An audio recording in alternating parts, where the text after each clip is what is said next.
Hola, hola. Oh shit, hold on. Hold on, hold on, hold on. All right, I got it. I got it. Doing it. Doing it. That's not what there's where I want it. Okay. Hey, everybody. Let me do my countdown.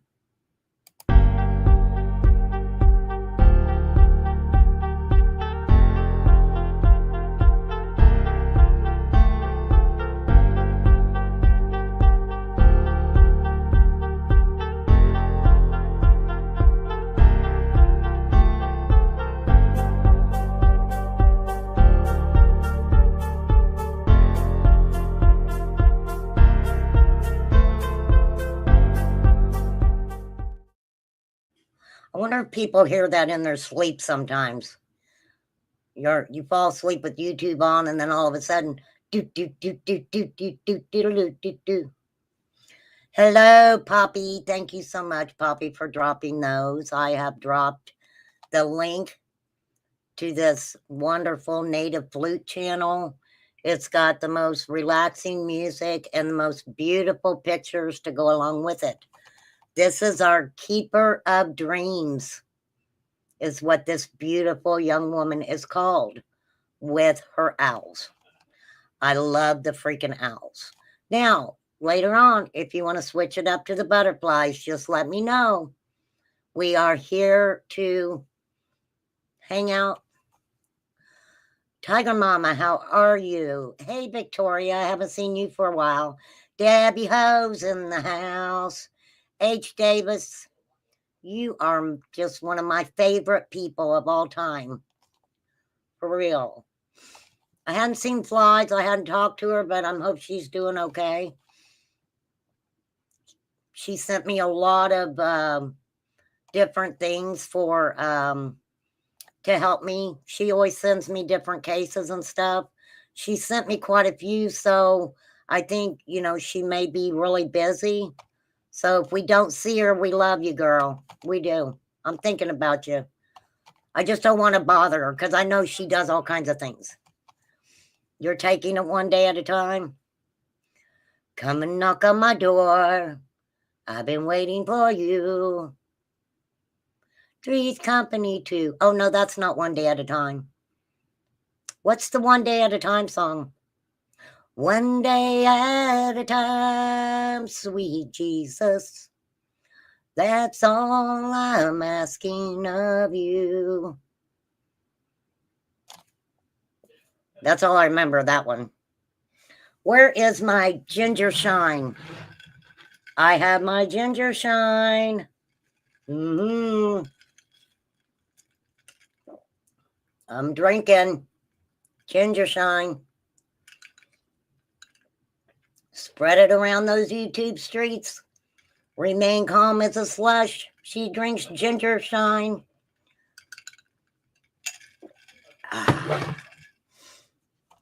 You are my favorite. You are one of my favorites, H. Davis. You are. You are very special.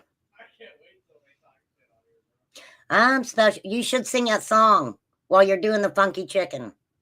I'm special, so special. I gotta have some of your attention. Give it to me. Yeah, that's a good song too. Why am I remembering all these songs today? Why are you my favorite? Why did you have to ask me that? Because you are very kind. You're a very kind person. You believe in Jesus. You stay in your own lane and don't get mixed up in all of this little yakking of people on YouTube. And you're just here to make everybody happy. You're a gospel songer? I don't know. I'm not. Debbie, that's you, Debbie. That's you. Watch out, H. Debbie's a cougar. Rawr. I'm just a little kitty. Rawr. That's me. Rawr. Debbie's like, rawr. Debbie snatch you up. Mm-hmm.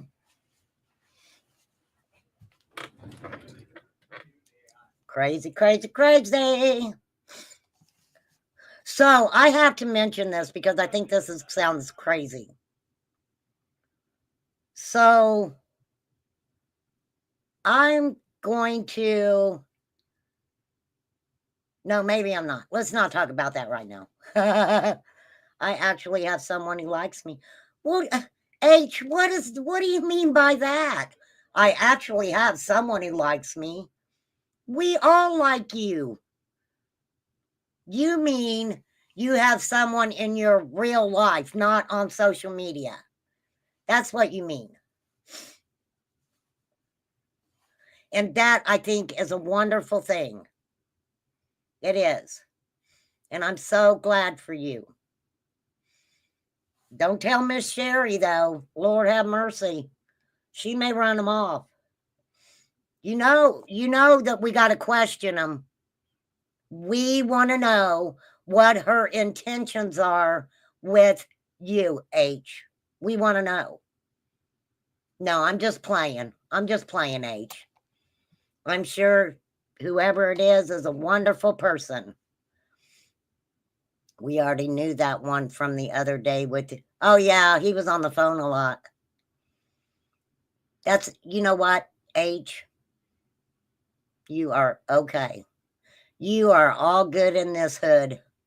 For real. But yeah, don't let Miss Sherry know who it is. Lord have mercy. You know, Miss Sherry, she's still teaching you things, she said. I'm just playing. I'm just playing. All right. Do you guys really want to get into some of this horrible stuff? Oh, you'll be talking to your brothers. Oh, okay. That's really good. That's right. You know what? I actually love to hear people having, conversations and real life stuff going on outside of the YouTube streets. There's so many people that, are continuously on here all the time, like me. But I'm not really on here all the time. I come on and, I'll do my lives and stuff, but there's a few channels I go back and watch, and I watch a lot of clip channels. But yeah. Oh, that's wonderful, Tiger Mama. I'm glad. And you didn't meet him on social media. Well, that's good. Then you know him in your real life. Yes, I'm drinking the rest of my coffee and my ginger shine.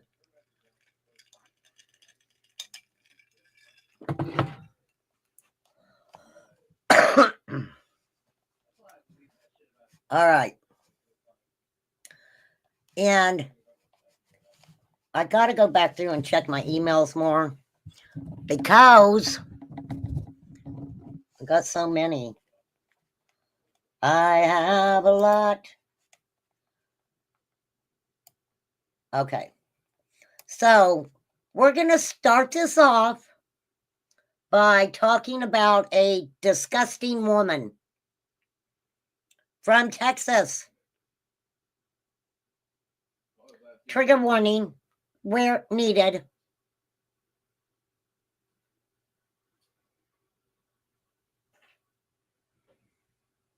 Her name is Debbie Ho Poppy. You're okay. She knows she's a hoe. She did not get a pardon. No pardon for Debbie. I just have to remember that if I go into another chat and Debbie's in there, that maybe I shouldn't call her Debbie Ho, because I don't want people coming after me and going, Debbie's not a hoe. Because I would be like, Oh, fucking yes, she is. Don't you ever tell me Debbie's not a hoe. Yes, this is quite sickening. But where's my ruler? Oh my. Did I lose my... No, I didn't lose my ruler. Got the ruler out today. Hey, hey, got the ruler out today. Gonna slay. Gonna slay. Yes, I know it's an inside joke. I know that, Poppy. I'm just playing around. I'm in one of them moods today. You never know where we're going to go over here. I'm just trying to stay in my lane. Because, you know, I got 1 day left. 1 day. 1 day of these horrible steroids left. 1 day tomorrow. Oh, I don't like it. I don't like it. And I'm running out of freaking Kleenexes. Now I got to go buy Kleenexes. My life. I'm out of sandpaper too. I'm out of freaking sandpaper. Can't even dry my tears. Oh, don't forget, you're allowed to 420 it over here. You are welcome over here.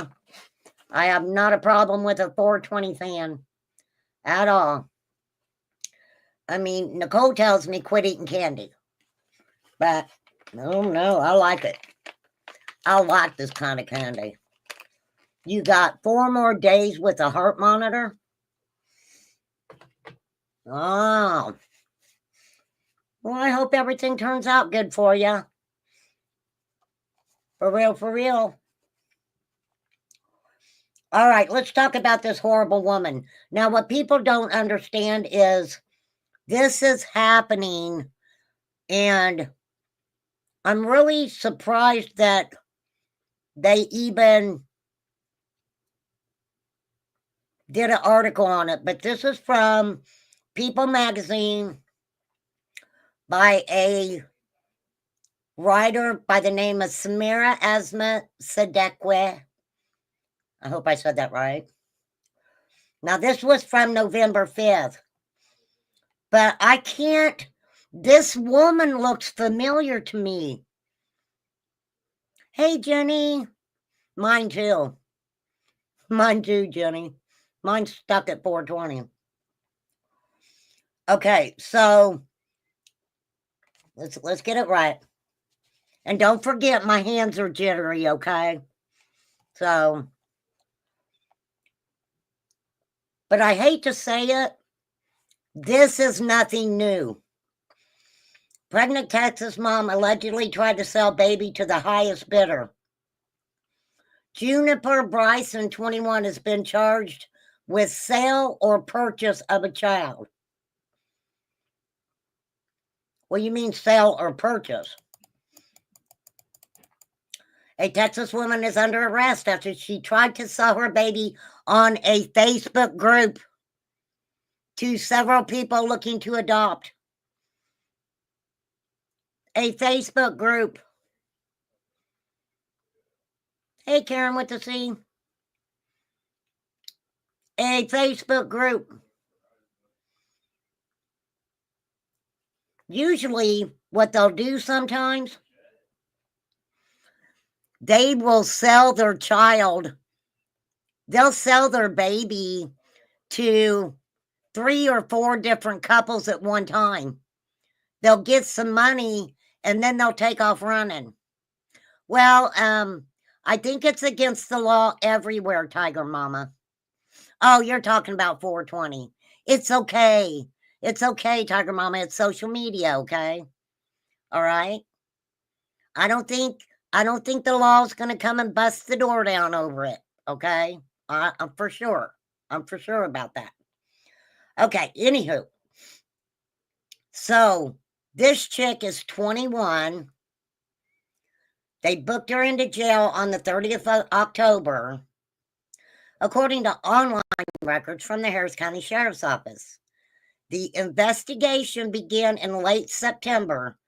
days after little 21-year-old Juniper Bryson reportedly contacted a family member inquiring about anyone interested in potentially adopting her then unborn baby.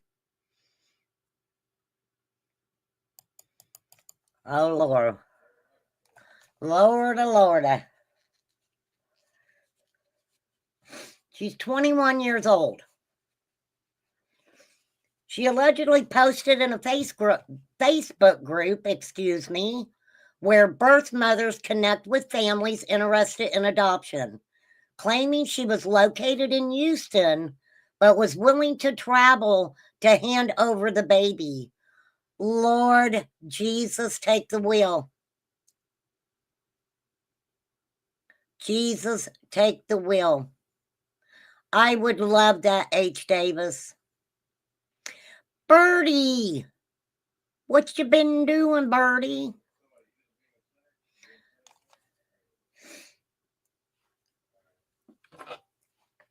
This article, unfortunately, is nothing new. Nothing new. I'm not saying everyone who hangs out in these type of Facebook groups are bad people, but there's bad people that hang out in these adoption Facebook groups. Okay? I ain't talking bad about Facebook. I'm not talking bad about everybody associated with these groups. But what better way to get a hold of a newborn child than to be in one of these Facebook groups?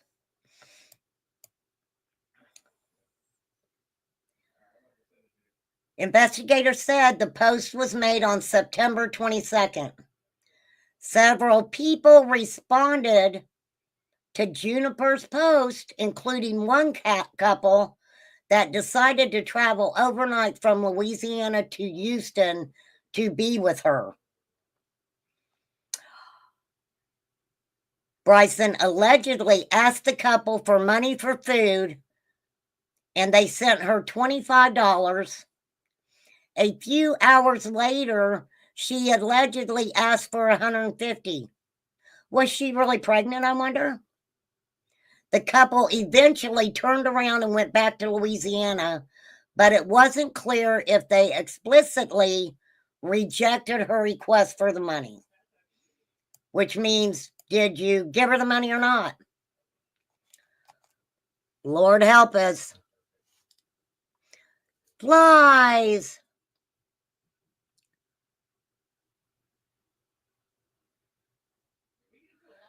Flies.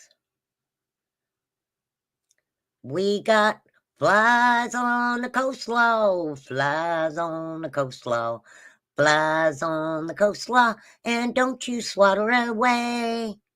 Flies on the coastlaw, flies on the coastlaw, flies on the coastlaw. Jody Sue Brown would love to slap you away someday. I just added that in there, just for fun. You're decorating. Well, I can only sing songs. I've got my angel, my little lighted angel back there. But that's all I have. I didn't put up. Last year I had a little Christmas tree, I think. I don't even think I put it up. I don't know. Bah humbug. You're a mean one, Mr. Grinch. You can be such a bitch.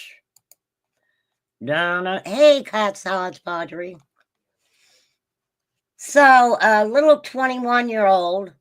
You know what her picture reminds me of? This is going to sound weird. Have you guys ever seen mugshots on people who use substances? And as the substances go, I researched that, beautiful chaos. Absolutely, I did. Yes, head and Nussbaum. Yes, that whole case is horrible. I've just got to pull my stuff up about it, and I'm definitely going to be talking about it. That was a case that was close to my, really close to my heart when it happened. Absolutely. That is a wild case. But yes, I will be talking about that sometime. Hey, September Virgo. Good to see you. Tiger Mama, your doctor should prescribe. Yeah. For real. For real. Yes, thank you. Cat's Odds Padre. Ding, ding, ding. That's where it looks like I've seen her before. But I don't know. I'm just saying, okay? I mean, she is only 21. Now, if the baby wasn't worth $200 to them, then screw all. Bryson allegedly said per court records, though it wasn't clear who she said that to or in what context.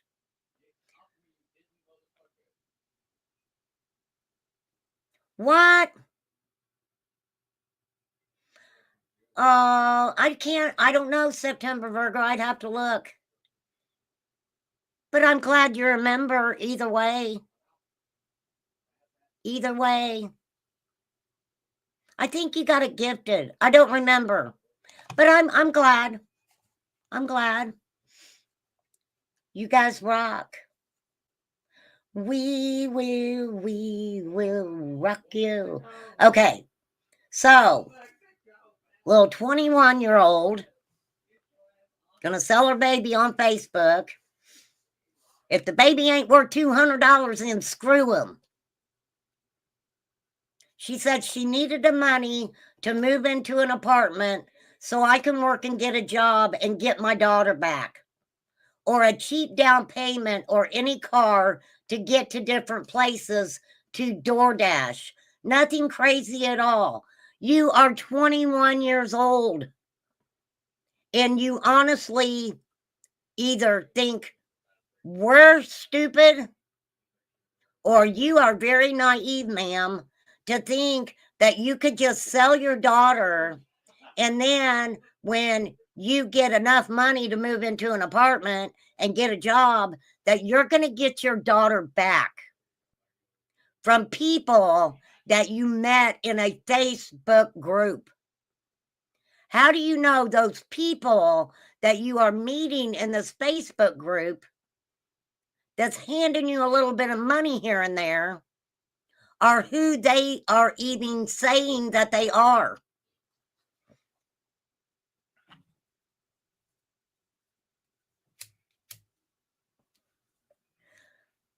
My sister's husband that she was married to want to sell her baby to let him out of jail. Well, he sounds like a real winner there, Tiger Mama. Yeah.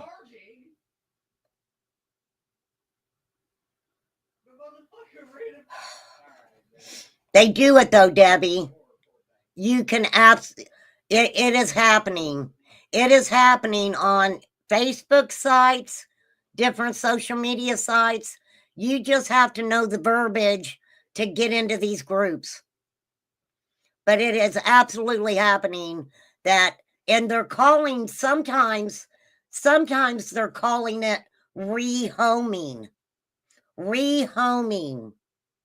Now, a lot of rehoming is these people are even going to different countries and adopting these children. Some of these children have medical issues. They get these children over into the United States and they're like, oh my gosh, I can't do this. This is too much for me. Whatever, right? So they go to this rehoming Facebook group or social media group. A lot of times, these children are handed off to someone else. True. Very true.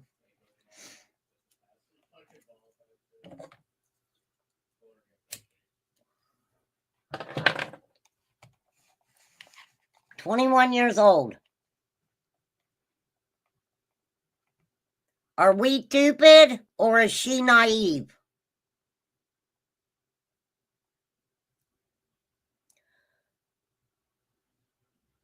Wendy Williams. Listen to this. Wow, this is kind of crazy. Wendy Williams, who also responded to Bryson's alleged Facebook query, paid for Bryson's transportation to the hospital on September 23rd when she went into labor. I do not believe it's our Wendy Williams, but so they paid for her to transportation to the hospital when she went into labor. At the hospital, she decided she was still waiting for the highest bidder. She was still waiting for the highest bidder.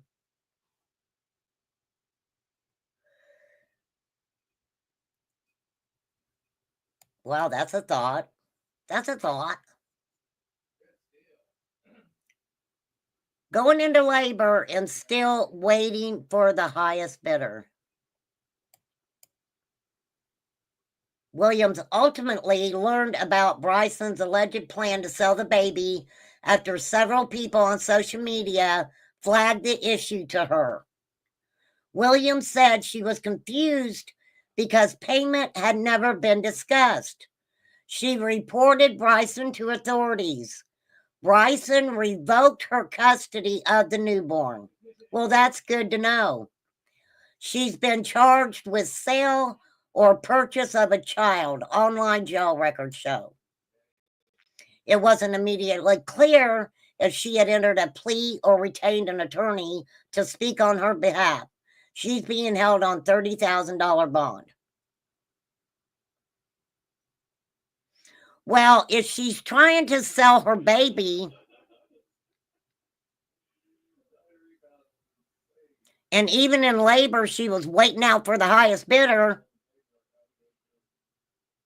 because she needed to sell that baby to get an apartment, to pay, to be able to get a job, and she needed a car and furniture and a refrigerator to put the baby milk in and, all that stuff. She was going to sell that baby and go back and get that baby when she was ready to go back and get it. That's what she was thinking.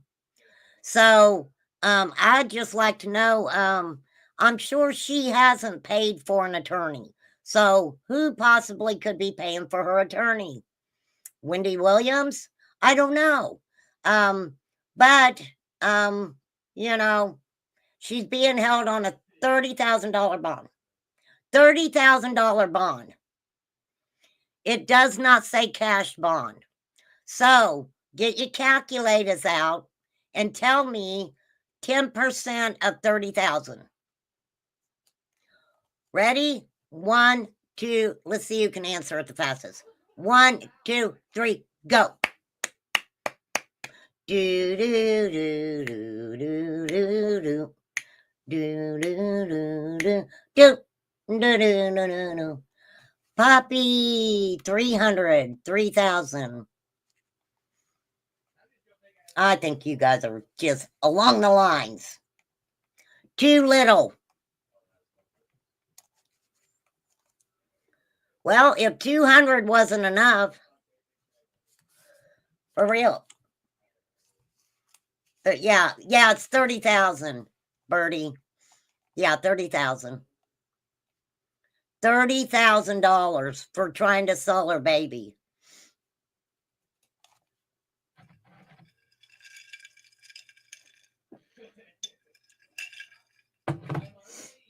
For real. That's crazy, isn't it? Give me 1 second, you guys. 1 moment, please.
But I swear this picture reminds me of that, those mugshot pictures. Hey, little Deb, how are ya? You know,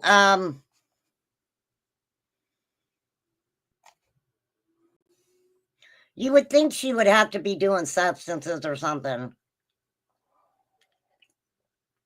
to think something like that. Isn't that just crazy? All right, let's go back to our Keeper of Dreams. I love those owls. So, next up, we have,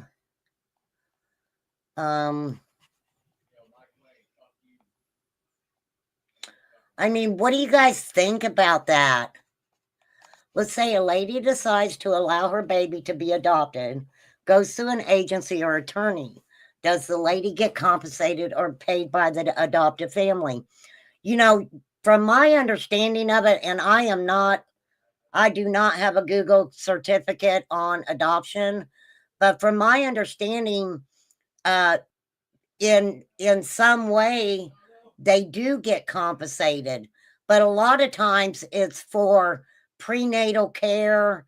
You know, the families do things to try to, you know, keep the mother or the surrogate or whatever, you know, comfortable.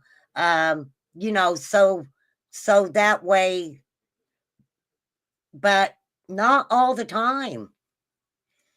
Not all the time.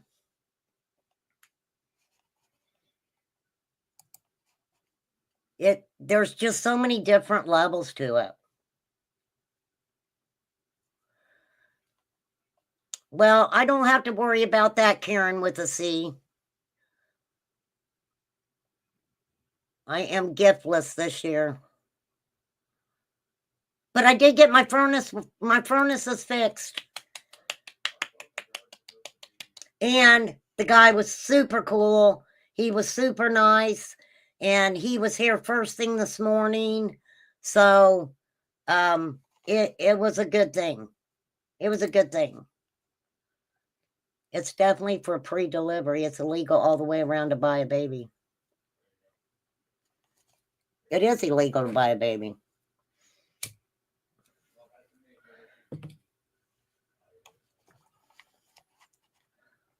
It is very bad. Very bad. Okay. Now, this is a case, you guys, and I couldn't remember if I talked about it, and Flies has sent me quite a few, and I kind of am catching up.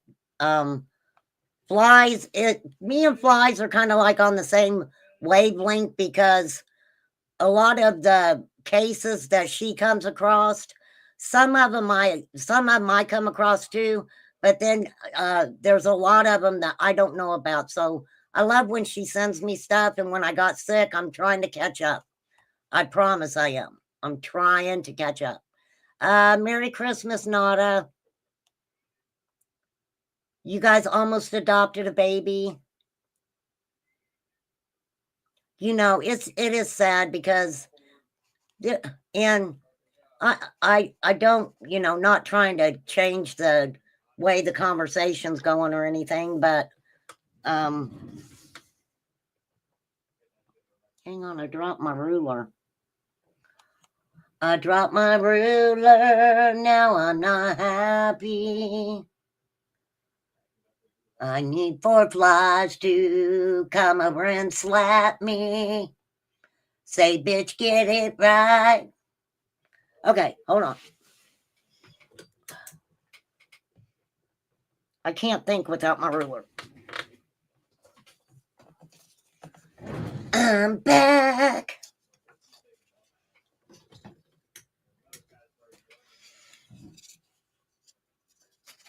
Well, and I'm not saying that all adoption agencies are bad, because they're not. You know, some are very, very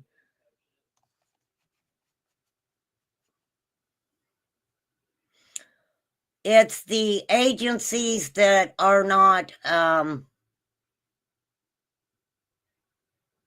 legit that is scary to me. Because let me say this, and this is my opinion. I'm very opinionated, trigger warning, when it comes to trafficking. And when you look at this story of a 21-year-old, she's 21. Some people may not think that means anything. It does to me. She's 21.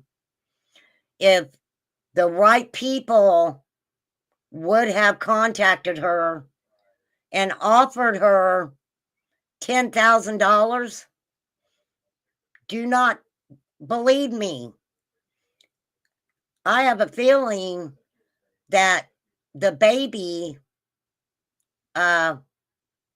she would have handed that baby off to anybody. Anybody. It does. I mean, it does cost a lot to adopt a child. It really does. And then you get into, I mean, Lord, then you get into the CPS stuff and, you know, illegal adoptions and different things like that. That is a great, big red flag. So many different levels.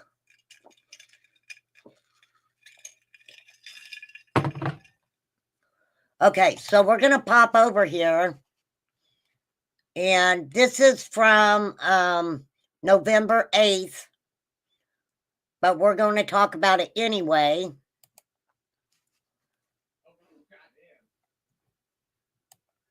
Now, this is a Scottsville man charged in child exploitation case. Undercover investigation leads to arrest, multiple felony charges. Let me get my notebook out here.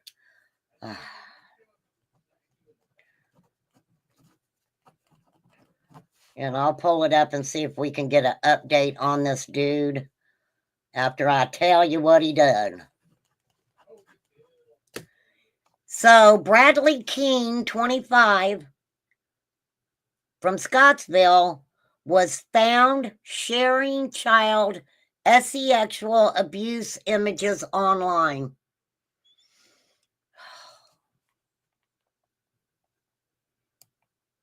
It's, you know, this is the thing, okay? We talk about these, you know, now I think when I hear about these cases of these online sexual abuses and sharing the PORN and different stuff like that, I'm seeing younger individuals that are being caught with this kind of material. I think a lot of us think about old creepy guys, right? The old creepy dude hanging out on the corner, checking out the little girls, and, you know, and just like the man that was extradited from Illinois back to Tennessee for all those charges, he was young. He was a young guy. Now this guy is 25. Hold on. Hold on. I got my shakiness going on here, y'all. Damn, I hate shaking. Come on. Okay. So, an Allen County man is facing charges following an undercover investigation by Kentucky State Police. The KSP Electronic Crime Branch arrested 25-year-old Bradley Austin Keene on Thursday following an undercover internet crimes against children investigation. That right there is telling us that Kentucky has an electronic crime branch. They do the undercover internet crimes against children investigations. Okay? According to a news release, the investigation began when KSP detected the suspect sharing child sexual abuse images online, leading to an interview in Scottsville. KSP seized equipment allegedly used in the crime, which will undergo forensic examination. Now, what bothered sexual abuse images, horrifying. Okay, so that was just a little clip of it there, but I am going to hang on. Hold on, my little whippersnappers. We are going to let me check this out. You guys just give me a moment. My hands are shaky. Bradley Keene.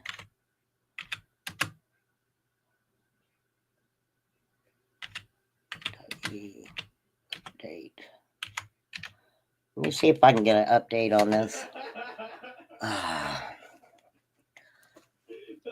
Okay. This is from the Kentucky State Police itself, November 8th.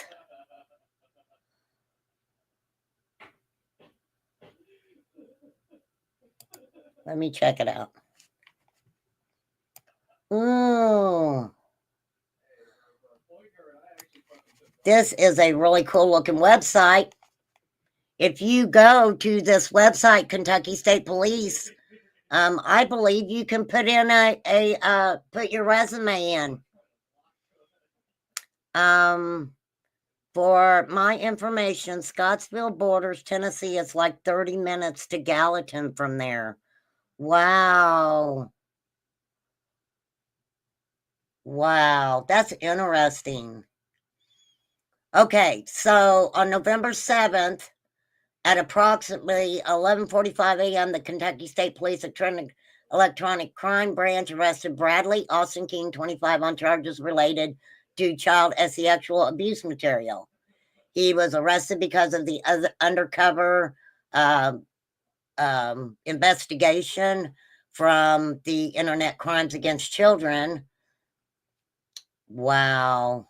He was sharing child sexual exploitation. He was sharing wow. So we're waiting on the forensic examination of devices to come back, it seems like. He is currently charged. Here's his charges. 5 counts of distribution of matter portraying a sexual performance by a minor under 12 years old. These charges are Class C felonies punishable by 5 to 10 years in prison. He was lodged in the Allen County Detention Center. The Kentucky Internet Crimes Against Children Task Force is comprised of more than 26 local, state, and federal law enforcement agencies.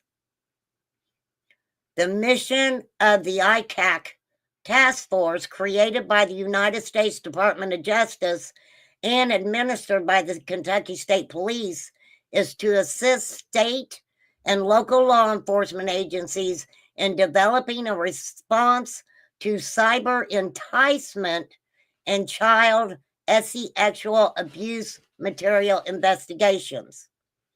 This support encompasses forensic and investigative components, training and technical assistance, victim services, prevention, and community education.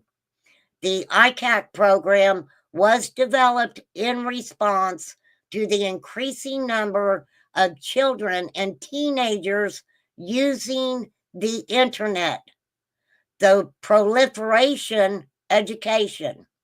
Oh, I'm sorry. The proliferation of child sexual abuse material and the heightened online activity of predators searching for unsupervised contact with underage victims. Whew. That was a lot to come out of my little mouth. That was a lot right there that just came out of my mouth.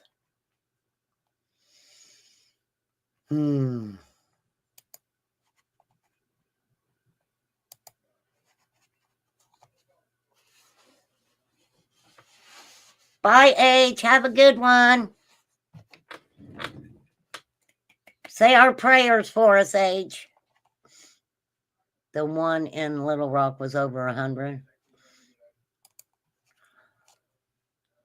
I mean, it's just craziness. Thank you, Poppy darling.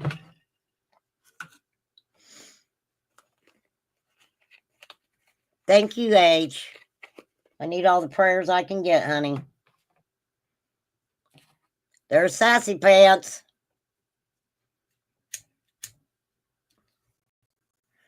Okay. So this dude is 25. Let's go ahead. I'm going to go ahead and I haven't played. I'll play the news clipping of it. Let me see if I can get it to come on. I'm sure there's going to be a commercial. So let's just see what transpires here. Hopefully you guys will be able to hear it. And the Kentucky State Police Electronic Crimes Branch has arrested a man on charges related to child sexual abuse material. The arrest followed an undercover internet crimes against children. Credit goes to Channel 13, I can't read it, WBKO. Investigation where Bradley Austin Keene was found sharing images of child sexual exploitation online. An interview took place in Scottsville on November 7th, and authorities seized equipment used in the crime, which is now being examined by a forensics lab. Keene faces 5 counts of distributing matter portraying a sexual performance by a minor under 12, all Class C felonies with the potential of a prison sentence of 5 to 10 years each. He is currently being held at the Allen County Detention Center, and the investigation remains open. All right. Well, we'll have to keep our eyes out on that. Let's go back to our beautiful keeper of dreams.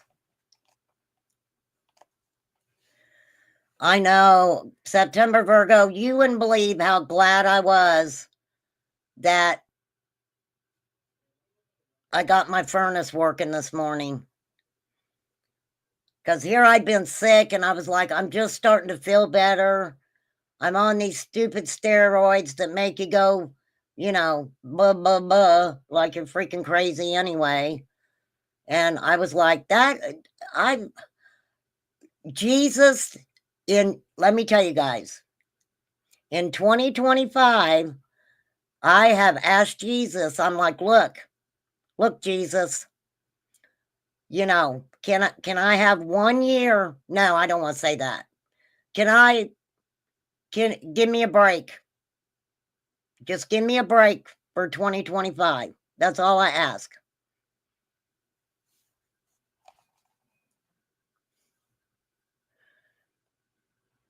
But yeah, it's starting to get cold here too, for real.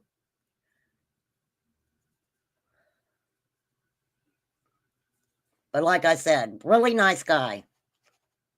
And he was here first thing this morning. And I was like, thank you.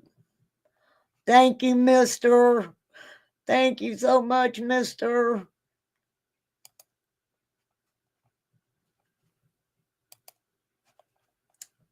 But that is just, I mean,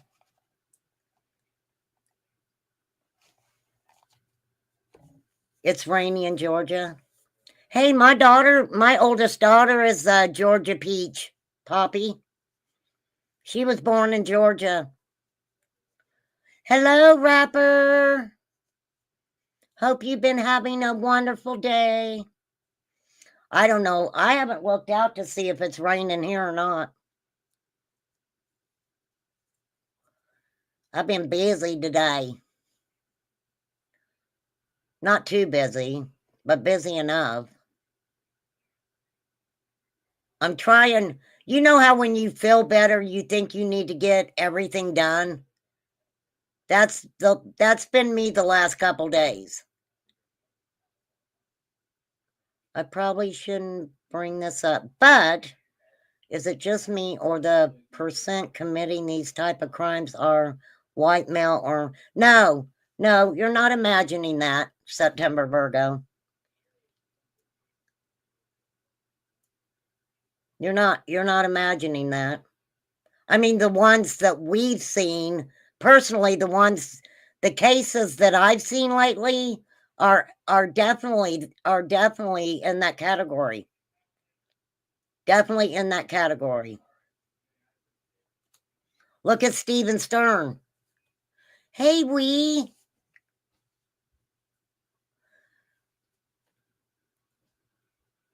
Yeah.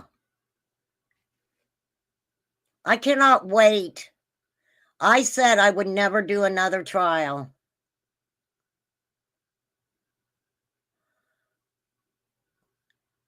Cap me back when you can be nice. He was very nice in here yesterday, Flies. He was very respectful in here. So I got to give him credit. Is he not being nice? Am I? Maybe I'm not seeing all my chat. Rapper, you know I like you being over here, so. You know I do, you know I do. Let me turn my live chat on. Maybe I'm not seeing my live chat. Oh, you wasn't being nice, Rapper? Why you gotta be like that, Rapper? You be nice, and then I say good things about you, and then you come in here and be mean. Oh, you're talking about Steven Stearns. Oh, oh no, I figured that's who you were talking about, September Virgo. Yes, he's disgusting. And what I was saying was that after following Quentin Simon's trial, I said I will never follow another trial, but we'll get rid of him blocking. Just blocking. Just go ahead and block him. Rapper, you can go bye-bye if you're not being nice. For real. Ain't no sense to be mean. You were just in here being nice yesterday. But no, don't come in here attacking other people. So, after Quentin Simon, I was like, I don't know if I ever want to follow another trial. That trial just took a lot out of me. But then we've got the Madeline Soto case coming up, and Steven Stearns going on trial. Now, yeah, I didn't see what he said. I'm glad you guys blocked him, though. It's okay. I didn't see what he said, so. But you guys know whether he needs to be blocked or not. But that is one, the Daniel Callahan case is a case I want to follow, a trial. And then Steven Stearns in the Madeline Soto case is another trial that I would like to follow. And those are two trials that I probably will follow after saying I would never do another trial again. But I think if I can try to do it like I I'd never done a full trial before when I did Quentin Simons. And I tried to do it in a way where, we wouldn't be stuck for 8 hours at a time, actually sitting and watching it. And I kind of started it later so we could, go quickly through the lunch periods or whatever. And there was a little bit that I might have skipped through a little bit, with the prosecution and the defense, a lot of that going back and forth. One thing that I did notice was where all of the information that the prosecutors had was stated in the sentencing phase. So once Leilani was found guilty, to be sentenced, a lot of information came out at that time also. So, but it does take a lot out of a person to sit for, hours when it's just one of you, when you're only one person.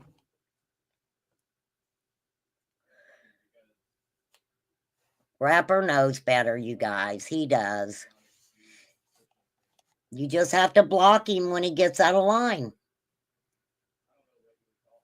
Well, he can't come back until he pays child support on the babies that he has. You hear me, Rapper? 'Cause he's a baby. Don't call me baby, maybe, baby. I don't know. I don't know the answer to that, ma'am. I'm sorry, I don't.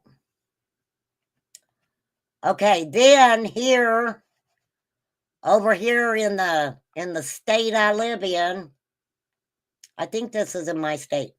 This just happened on December 12th. December 12th. In Brookville, Indiana, a Brookville man is unalived and his sister is accused of doing it. Indiana State Troopers say they were called to the Riverfront Apartments on Fairfield Avenue about 1:40 a.m. for a shooting. Girlfriend allegedly shot her brother. They found Ronald Pence, 32, with a pew-pew wound to his chest.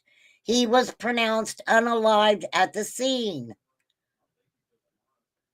Ronald's sister, Crystal Pence, 29, was arrested. Indiana State Police said she stayed at the apartment until officers arrived. She has been charged with red rum. No word on what led up to the shooting. So let's just Google this. That just happened. I don't know if they'll have any more information. But I am the Google queen. There's Bandit. Bandit. Bandit TV. Bandit TV. Rapper's rapper. Rapper is rapper. Okay, let me pull up what I say her name was. Crystal Pence. Let me see what Remain Calm can find about Crystal Pence. Let's see if she's been charged. What'd her brother do, man? He must have really made her mad. I'm one finger typing it, you guys, because my hands are shaking too bad. Crystal Pence, Indiana.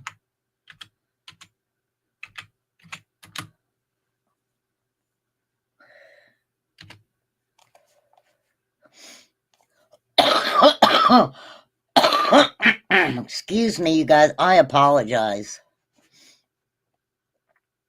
Okay, that was 3 days ago.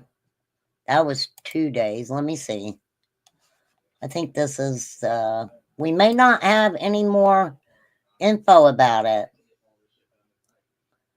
Okay, so ISP investigating after a pew-pewing in Brookville left a man unalive on Thursday. Crystal Pence, 29, is alleged to have pew-pewed her brother at the apartment complex, and police responded at 1:40. Crystal was soon arrested on a preliminary charge of felony red rum. She's being held at the Franklin jail. Pence stayed at the scene after the pew-pewing. It is still not known what led up to the pew-pewing. Why'd you do it, Crystal?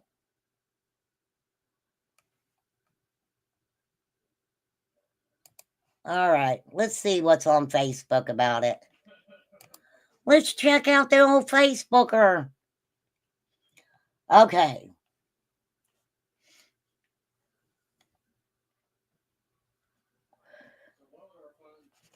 I don't think there's much more to it right now. Oh, listen, here's the story. Here's the story. Okay. A Franklin woman is facing a red rum charge following a fatal shooting incident on December 12th. Crystal Pence, 29, is accused of pew-pewing her brother, Ronald Pence, 32, in the chest at the apartment in Brookville, Indiana. According to a probable cause affidavit filed by the ISP, Crystal Pence called 911 at approximately 1:40 a.m. on December 12th to report that she had pew-pewed her brother. She allegedly told dispatchers, okay, here we go. She allegedly told dispatchers that her brother had wanted her to use a firearm and pew-pew him, and she said, okay, brother, right? That's what she's saying. That's what she's saying. So Ronald, she's saying Ronald says, hey, sis, won't you pew-pew me? And she was like, I got your brother. And she pew-pewed him. What was going on? What was going on? So that's what she told the 911 dispatchers. I complied with his request. Deputies from the Franklin County Sheriff's Department and officers from Brookville Police Department responded to the scene and found Ronald Pence with a pew-pew wound to the chest. Despite them performing life-saving efforts, he was pronounced unalive at the scene. 2 handguns were reportedly recovered from the bedroom where the shooting occurred. The shooting occurred in the bedroom.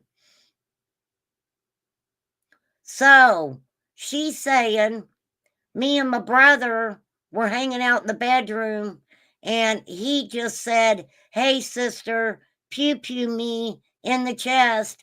And I was like, okay, brother.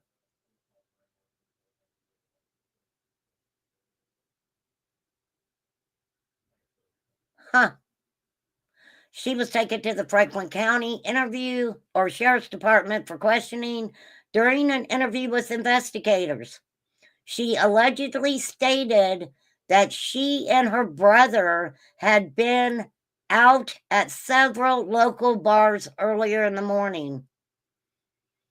She claimed that Ronald had made multiple statements about being sad and having thoughts of self-harm throughout the night.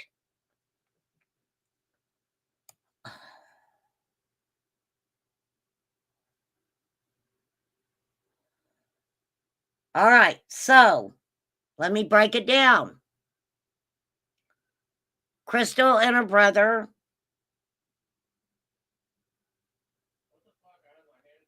were out bar hopping.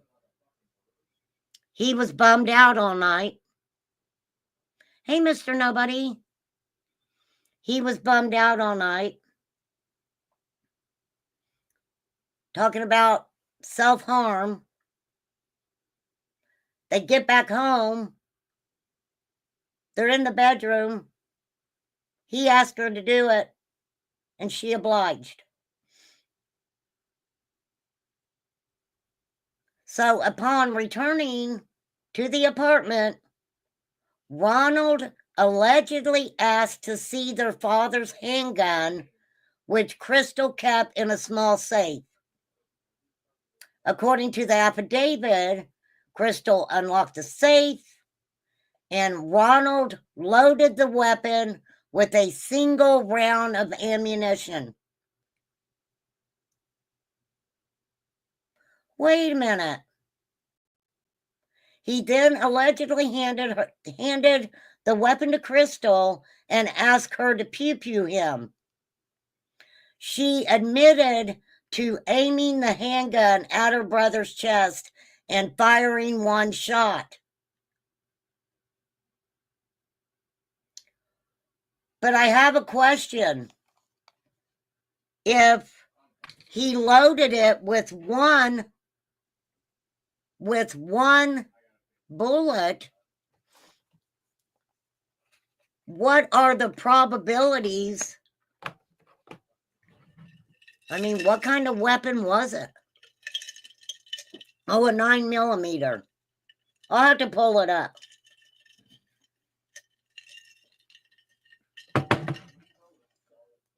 Lord have mercy.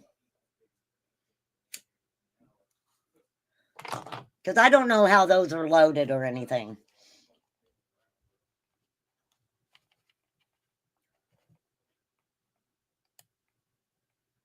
She was arrested and booked into the Franklin County Jail on a preliminary charge of red rum. Wow.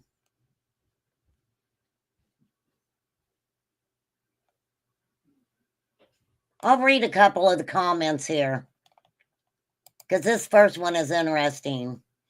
So one of the comments is, yeah, don't buy that. There has to be more to it than just her brother asking her to do it. She's either suffering from mental conditions, addictions, or something more happened at the time of the incident. I see that. Wow. So it's not really saying how intoxicated they were if they had been bar hopping, right?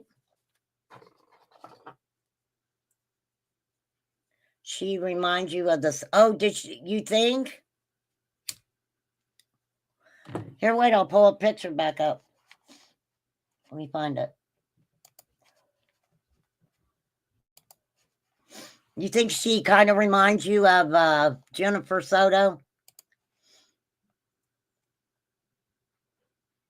She looks almost like the lady that was on the... Oh, you talking about Leilani?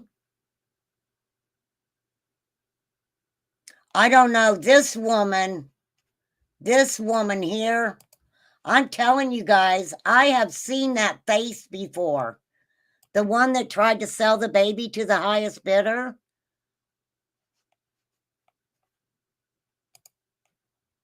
Yeah, I'm going to change my banner here with, there you go. Triggering content. If you are struggling with thoughts of self-harm or experiencing a mental health crisis, please call the 24/7 National Prevention Hotline at 1-800-273-8255 or go to the suicidepreventionlifeline.org. Copyright disclaimer is on there. She's 21, Birdie. This one here, Juniper Bryson, the one that tried to basically sell her baby to the highest bidder to some people in a Facebook group. She called, if you're talking about Crystal and Ronald, the girl who pew-pewed her brother, she is the one that called 911, Debbie. So Crystal called the police herself. She called them. And I'm sorry, I know that we've got 2 or 3 different cases. So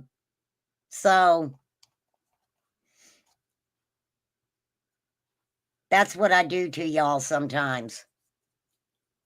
For real. Chloe Driver. Okay. So we talked about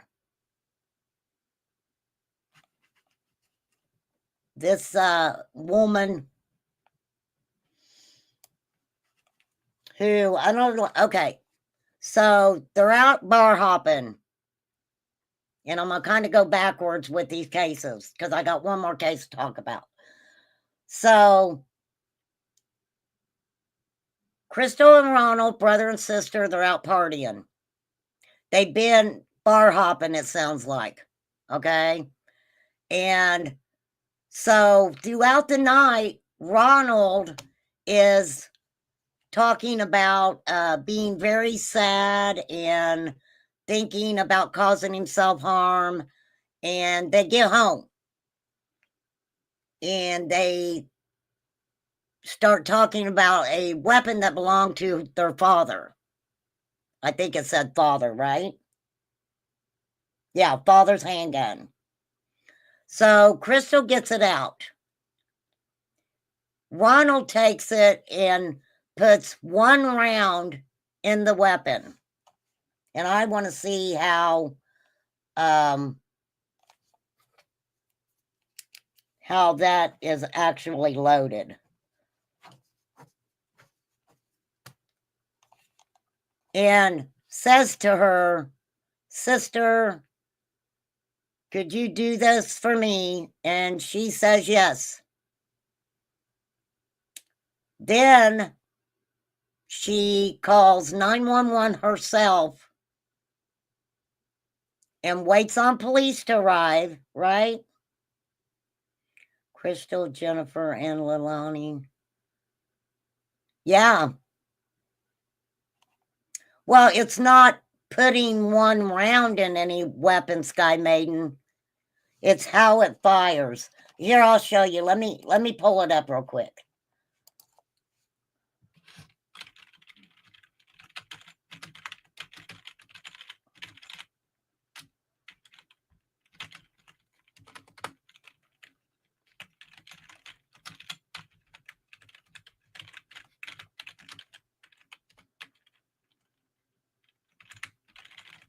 Give me 1 minute.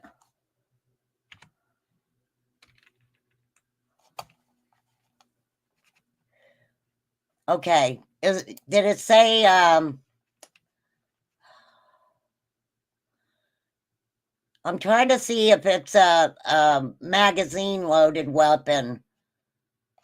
All right, wait, let me look. I'm gonna see something. Hang on. It's a 9mm. It just says 9mm, I think.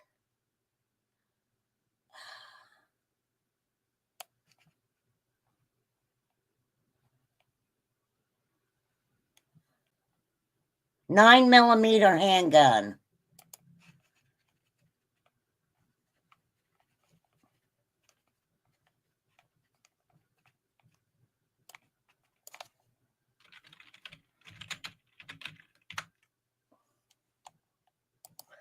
Handgun pistol.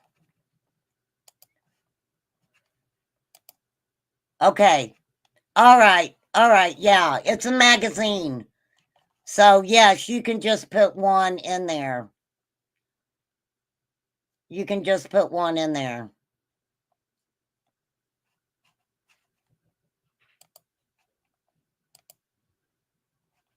Yeah, just pop one right in and let her go. All right, that's what I was checking on. I just wanted to check on that. Any weapon, whether it's got a cylinder or a magazine, you don't have to fill it up. Yeah, I mean, exactly. But I'm all what was coming to my mind was Russian roulette. So it was just one in the magazine is all it is.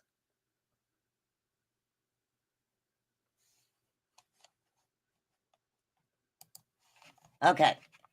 Anywho.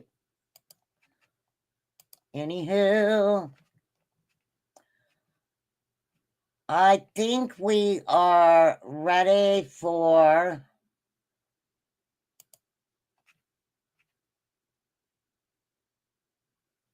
all right. Any questions or conversations?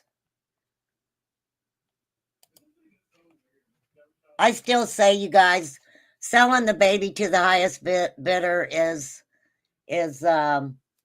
something that happens all the time. That's why I'm surprised. I'm like, I'm glad that they did this article, but there are so many.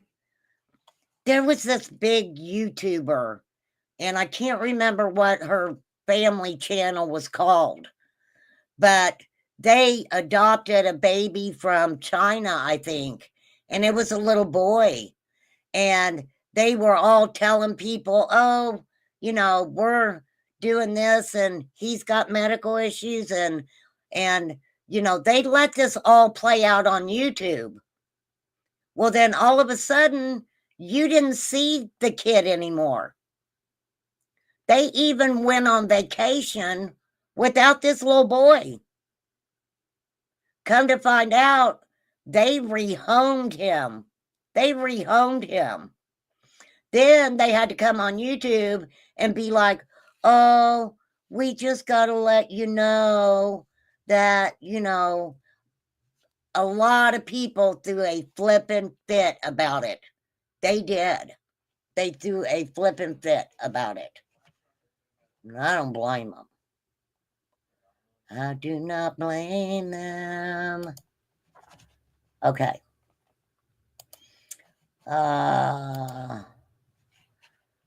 We are going to pop over here to, hang on, because I want to make sure you guys get the audio on this.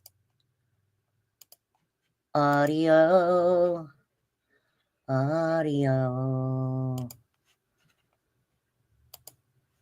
I knew that you were going to talk about that case. Which case? Oh.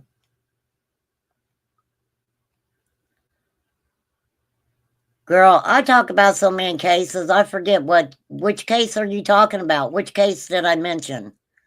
Which one?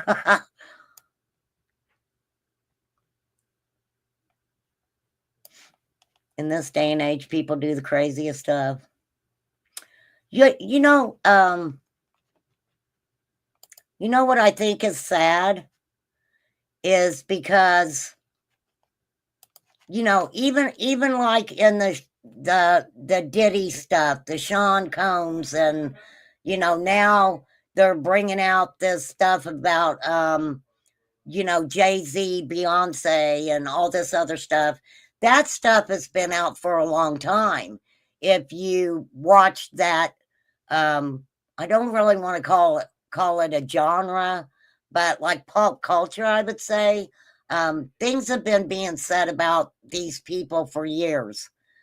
And not that there's anything wrong with talking about Diddy and all those other people that, allegedly did some really messed up stuff.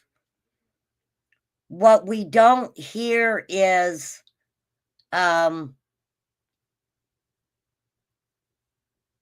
we it's the victims.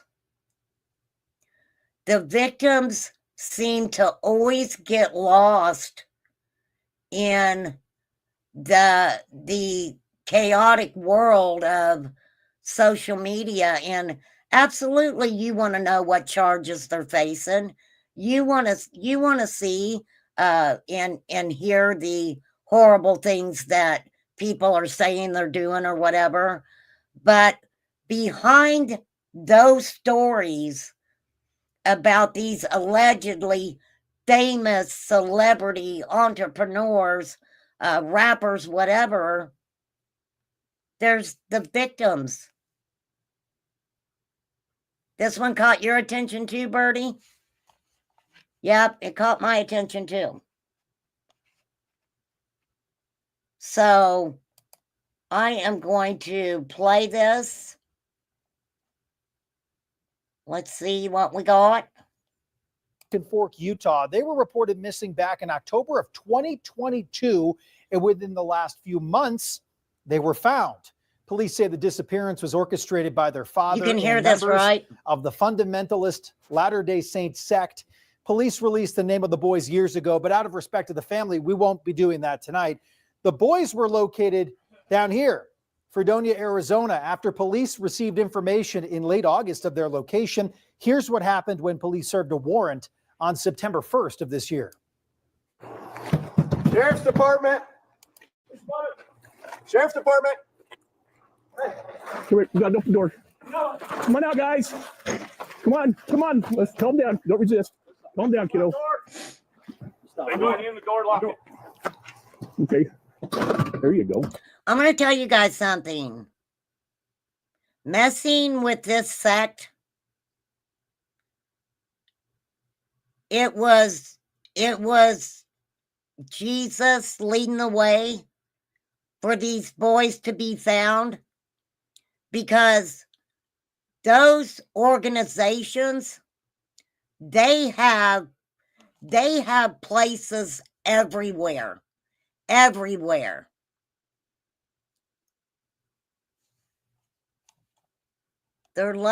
very lucky they were found.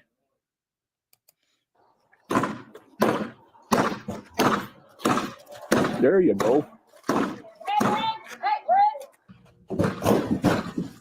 Here we go. Number one. Hands up on the floor. On the floor. On the floor. Lie down. On the floor. Show me your hands. Crawl out this way to me. Crawl out this way. Crawl towards me. Who else is in there? Everyone in there. Everyone in there. Let me see your hands. Crawl out towards the sound of my voice. Come on. Keep your hands up where you get you. Yeah, come on. Yep. There you go. Stop right there. Who else is in Wow. there? You got his knife? I have a knife on me right here. Okay. I see it. Leave it right there. Chief, we're moving into clear. Well, they wasn't playing. Is the police? Anyone in here? Show me your hands. Got a door left. It's a blind corner. Door left. Wow. Clear. They had been missing 2 years. 2 years. I'm using this under fair use, educational purposes. We've got one. Stand up. Show us your hands. Show us your hands. Hands. Hands up, both of them. Wow, they're showing all of it. Stand up. Dang.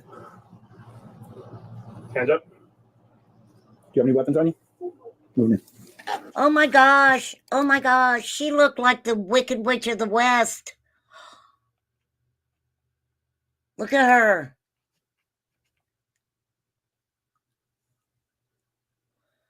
I mean, I'm sorry, Jesus. I probably shouldn't have said that. It is Sunday. I apologize.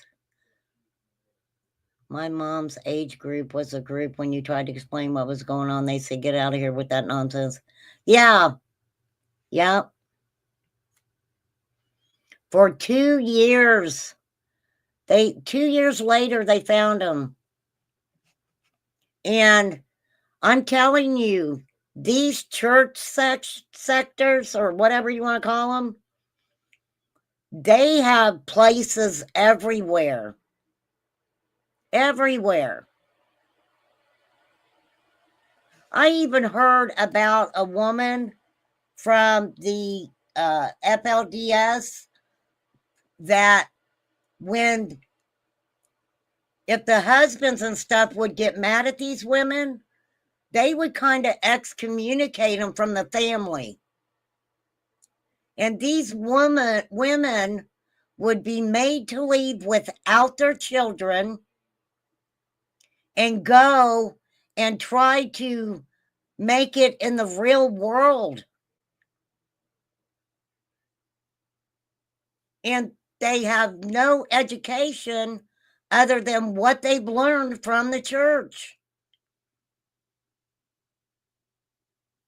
They're not allowed to see their children. It's sad. It is sad. 2 years is a long time, you guys. 2 years is a long time to be without your children. Check on the bed. Up, get up. Show us your hands. Stand up. Stand up. Stand up. Out of the bed. Out of the bed. Hands up. Stand up. Show us your hands. Have any weapons on Hands you? up. My watch. That's not a weapon. No, But I'll it's hold it. I'll hold it for you. Everything is, you know our people, you know they're not violent people, so why are you doing this? Okay, let's move outside. Your body counts down or Yes, not? ma'am. You gotta do. Yes, ma'am. All right.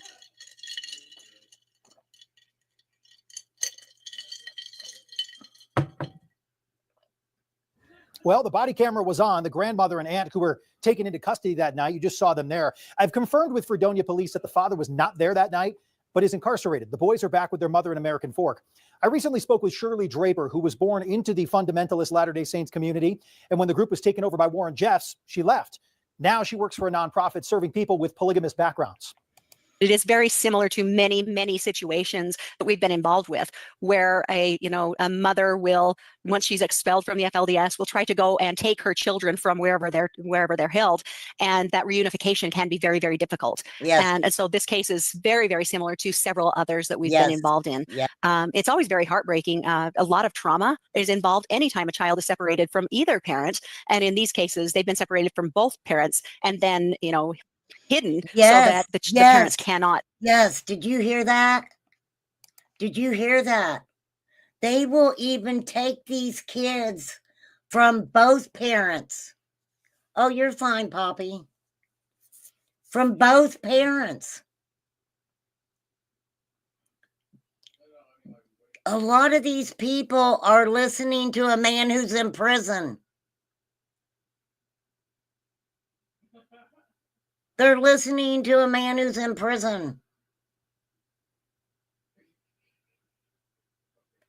And he runs the show from prison. No, nobody was well, I don't know. I'm sorry because I got ice in my cup. I'm trying to stay hydrated.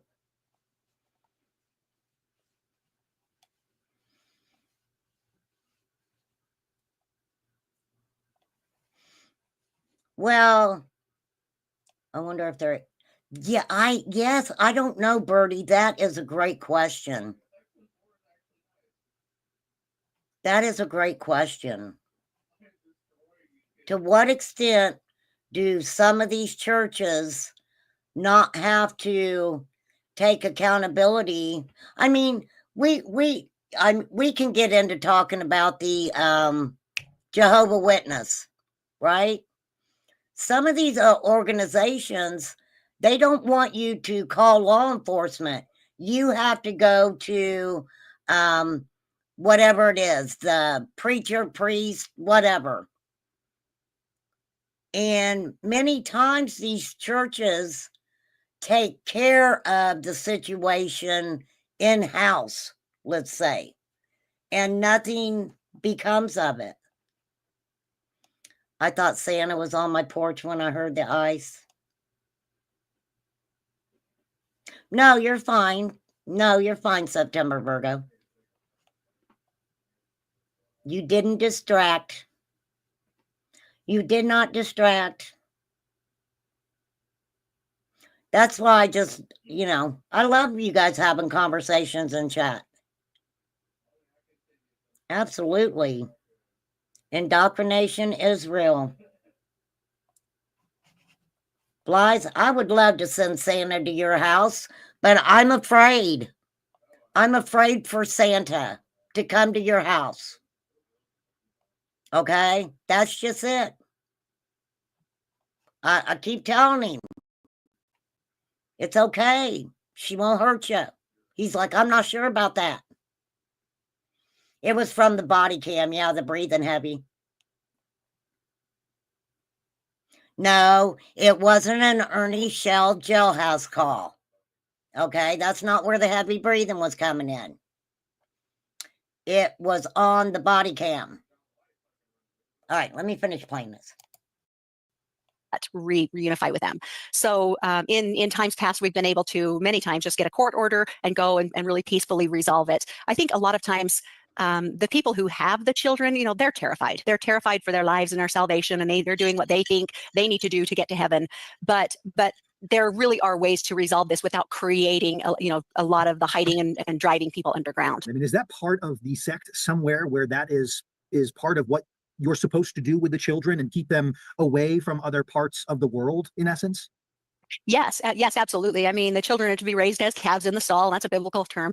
And particularly if they perceive that the parents are apostate, to where they will cause the child to lose their salvation. And so if the parents have, before they'd apostatized, if they'd given their children over to be cared for by another family and then come back to try to get that child, that's where the conflict arises. Yep. So yes, there is a directive usually from whoever's telling that particular family what to do about hiding them or keeping them away from the family. And so I think there's a very surgical approach that has to be taken when parents are trying to reunify with children that can be very successful and be done quickly. Or, you can go about it the wrong way and drive them into hiding, and it takes many, many months after that. How would you describe what these boys experienced over 2 years? Like, what does that inside look really, I guess, what does it really look like when they are in hiding? Yeah, I'm sure. I mean, there's a lot of fear. I mean, the socialization is the only way you'll be safe. The only way you can get to heaven is to be obedient and not ever show your face to anyone who's trying to take you away. And so that indoctrination, that fear teaching is a really high part of what keeps those kids. I mean, these particular kids, they actually ran away. They didn't get taken by an adult. They ran away because they really had bought into that fear that they were going to go to hell unless they went back to the place where they could be saved. So that kind of indoctrination happens anyway. And so I think that, again, there's some really... So you guys understand what they're saying. These children, they were, this is just my opinion, allegedly brainwashed, and thought that if they didn't go back, that they were going to go to hell. For real. P. Diddy, P. Diddy, P. Diddy, what are you doing on my porch? What are you doing in my house? Ain't no baby oil here for you, so you need to go somewhere else. How about that, P. Diddy? P. Diddy rapper, whippersnapper. Specific techniques, interventional techniques that can be used to keep children with parents if we do it really carefully, surgically, strategically. What do you hope the public takes away from something like this with that broad misunderstanding or lack of understanding about what the FLDS sect really is in the first place? Well, a couple of things. And one of them is, understanding that these stories that they're hearing are outliers. Like, the FLDS, first of all, is much as a shadow of what it formerly was. And those that remain really are doing so out of fear and out of the only information and programming and indoctrination they've ever received. It's not like this aunt and grandmother went as adults and decided to start following Warren Jeffs and believing all of these really outlandish things. This is all the information they've ever had. And so they were operating on the very best information they had. They were trying to help these boys. I think that a lot of compassion, a lot of understanding would go a long way here. I have a lot of compassion for everyone in this situation. And I think It's that, sad. that there's a lot of things we can do in interventions and therapy that will make a difference. But these kinds of stories are becoming fewer and further between because of the attrition. We just don't have the numbers there that we used to have. So this is not really common anymore. Not much, not as much. What happens to these 3 boys from here? Where does their mindset go? Are they able to find a way in what we consider traditional society nowadays? Do they run away again years later? Like what in theory would happen after something like this of being removed? from Yeah, something they with may try to go back. What is this weird new wearable gadget, and why is it quickly becoming the most popular? Well, I don't know there, but super gloves. That's what I need, super gloves. Sorry, you guys. All 3 happen. One pathway is they don't overcome the indoctrination. They choose to go back as adults, go back to Yes. what they found to be safe and Yes. comforting and, familiar. Even if that happens, because of Suck the her up, disintegration of Buttercup. the FLDS sect and leadership, I don't see that being a long-term solution. A second path is that with all of the trauma they've had, with all of the, the breakdown of the sense of belonging and identity and everything, there have been some really poor outcomes, particularly for males. We have These children also will go back with their mother, and a lot of times they don't trust her. They don't trust her. They have been made to believe that, the mother is a bad person, that they shouldn't have anything to do with her. And then you're taken away from somewhere that you ran away from anyway. You're taken away and given back to the person that you ran away from to start with. poor outcomes, particularly for males. We have a suicide rate that is 960% higher than the national severe benchmark. The vast majority of those are males between the ages of 19 and 29 is the largest group, but we've had as young as 16 and as old as 82. So with males, it's generally a little more difficult to get them the help they need and get them to understand that they really need the help and to accept the help. And so that's why that group tends to be the most vulnerable. Sometimes if it's not suicide, then it is, drug and alcohol use. So if they don't go back into the religion, but don't get the help, then sometimes there can be some really poor outcomes that way. The third path is, get the mental health they need, get their support and the resources they need, and really just go on to live a really great life. One of the things that one thing you guys can always check out, Warren Jeff's children. He's got some daughters who have came out and spoke out against him.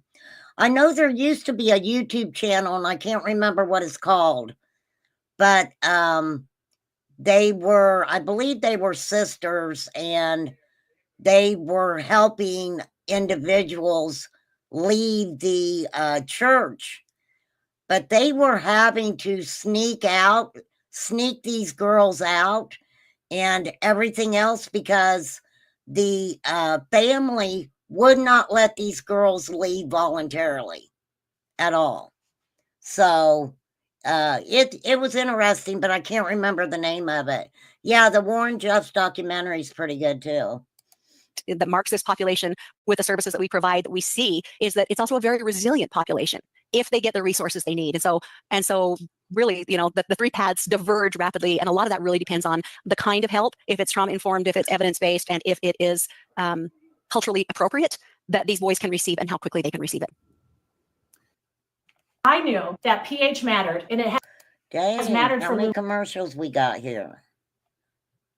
I think it's about over. I definitely want to make sure I give them credit. Give them credit. Okay, we're not doing that right now. Okay.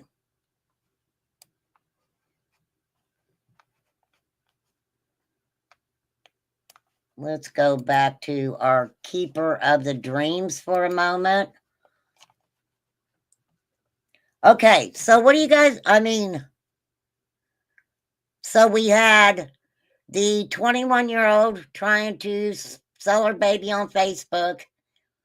We had a sister who unalived her brother because he asked her to. We had the case of the 25-year-old from Kentucky that decided that he wanted to check out some very nasty things about children on his devices. Oh,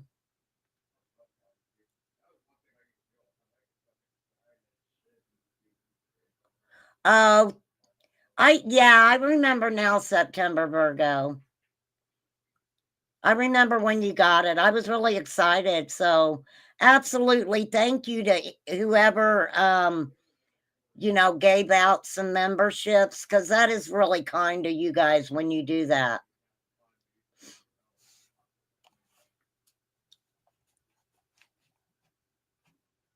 I'm at 1 hour and 41 minutes, you guys.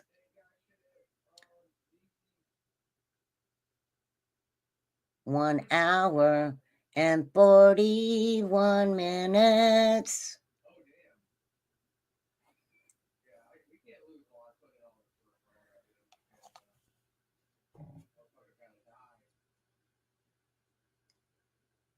You know what interests me? Let me try to figure this out. Okay, so, dang, I think I already untabbed. Let me see if I can find it.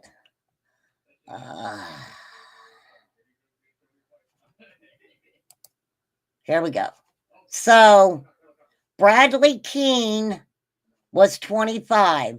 Now, this happened on November 8th. November 8th was the sharing child sexual abuse images online. What day did Sebastian go missing? Thank you, Poppy. Thank you. I appreciate you. I really do. Does anybody know off the top of their head when Sebastian went missing? Because I can't remember the date. I can't remember. He went missing February 25th. Karst is in the house. February 25th. And I can't remember the date when. Okay, so the guy got extradited. I can pull it up and find it. I don't know. I'm just weird. I'm looking at the months that these things were happening. 26, Fly says.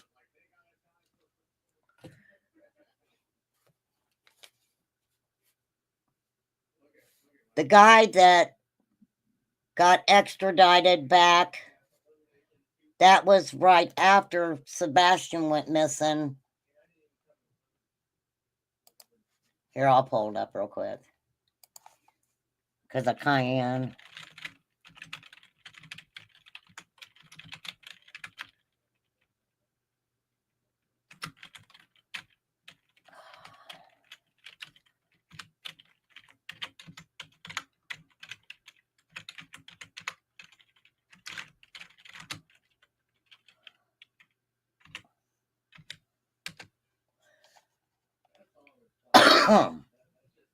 Okay, that was in June 26th.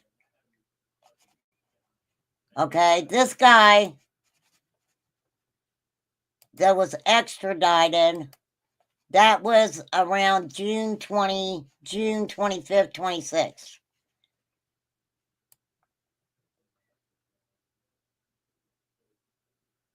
And that's him right here. And he was only 19. He was 19. Right? Now, the Scottsville man was 25.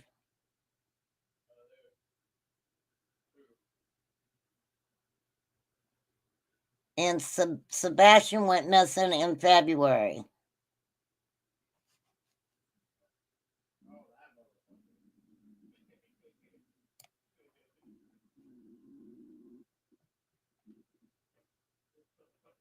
What the heck was that?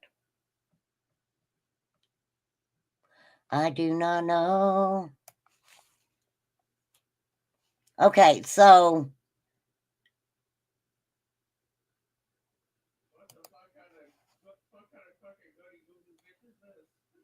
What is wrong with these people? For real. I mean,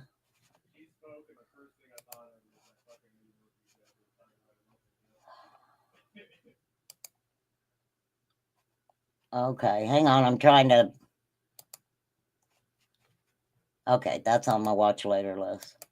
Okay. I want to do that. We'll do that another time.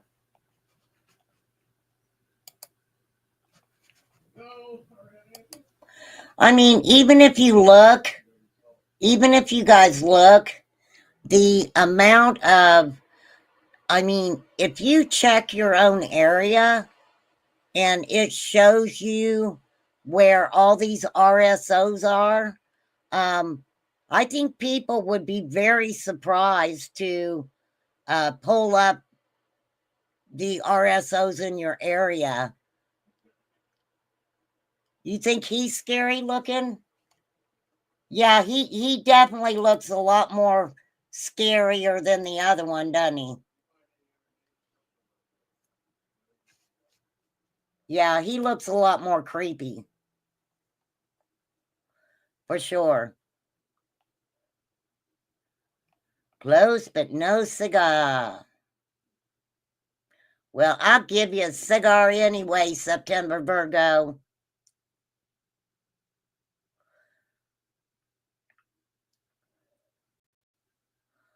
Oh, Lord, you guys.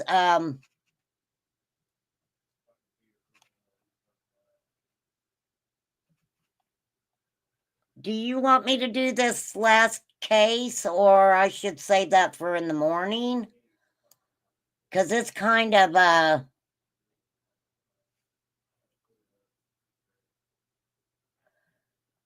wild case here.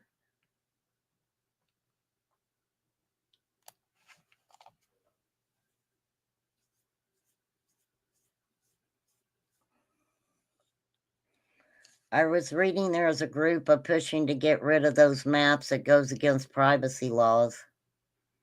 What maps?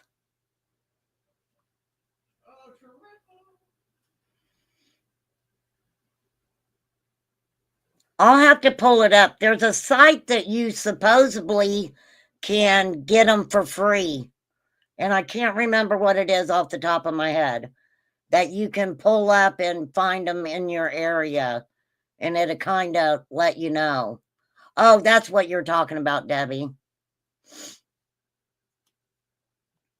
Yeah, me too. I'll pass on the cigar too.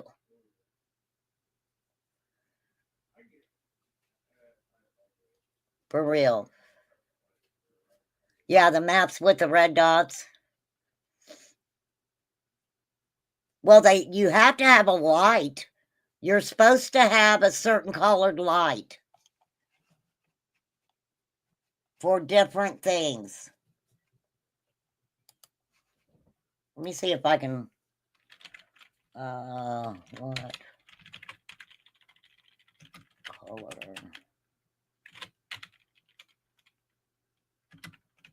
Lights. Okay, wait a minute.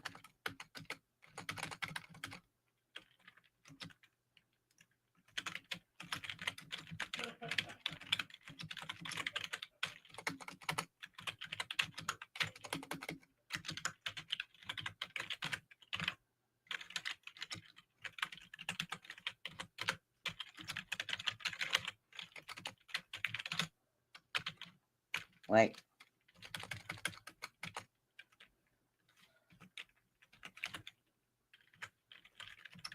Can you guys hear me typing? I'm sorry.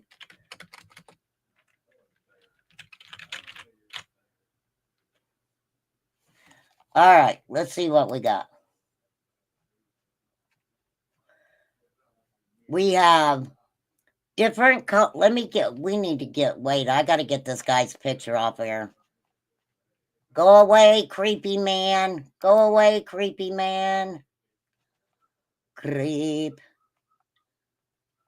Creepy man, creepy man. Okay. Different colored porch lights often signify support for a particular cause or awareness campaign, with common meanings including green for veterans, blue for law enforcement or autism awareness, pink for breast cancer awareness, purple for domestic violence awareness, and red for American Heart Month or firefighters.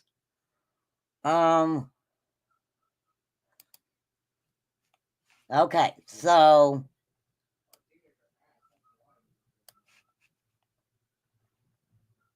hold on.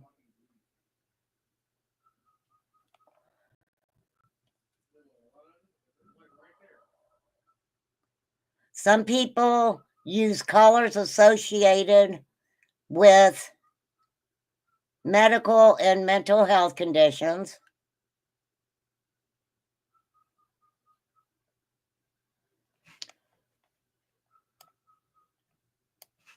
The real meaning of different porch light colors explained.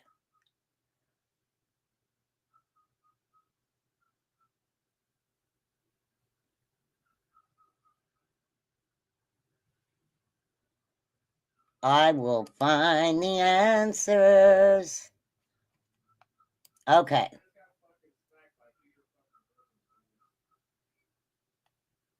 Let's see. Purple is support for domestic violence victims, also meaning safe haven for domestic violence victims. So if you see someone with a purple light outside of their home, that is somewhere that if you need assistance, that signifies they are there to help you. Blue is supposed to be police and autism awareness. Green supports the veterans and the military, also celebrates St. Patrick's Day and Christmas. Red is for firefighters, heart health awareness, celebrating Christmas, and celebrating Valentine's Day. Pink is for breast cancer awareness and Valentine's Day. And orange is Halloween and Light Up Delphi support. I know what everybody's looking for. Let me see.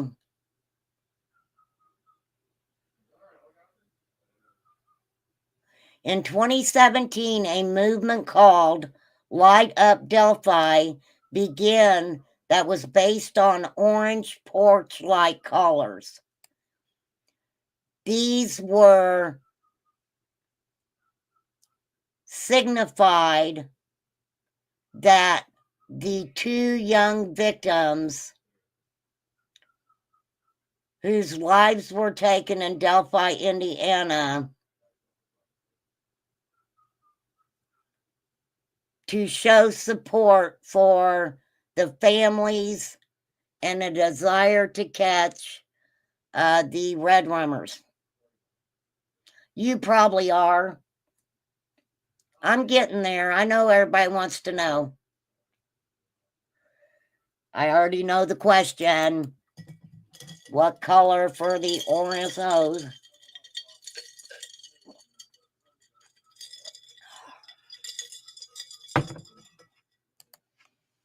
For real, for real.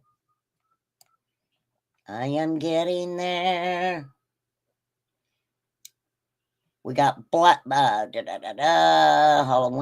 Okay, wait a minute. This is very interesting. If you see somebody flashing their porch light, it may mean that they are signaling somebody to help. They might be signaling for help.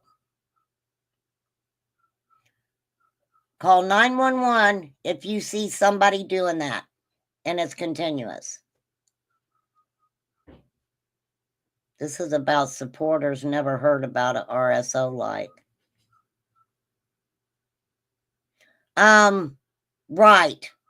Right. They say there's a certain colored light that an RSO is supposed to have burning on their porch or something.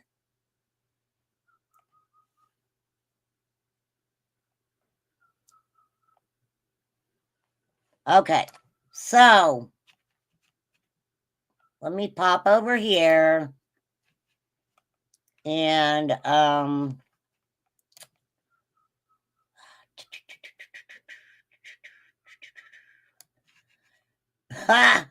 did you guys know?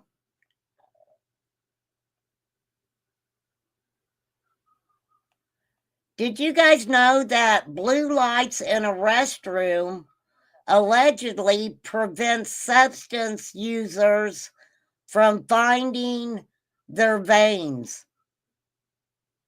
Do you guys know that? What does a green porch light mean for substances? Wow, listen to this.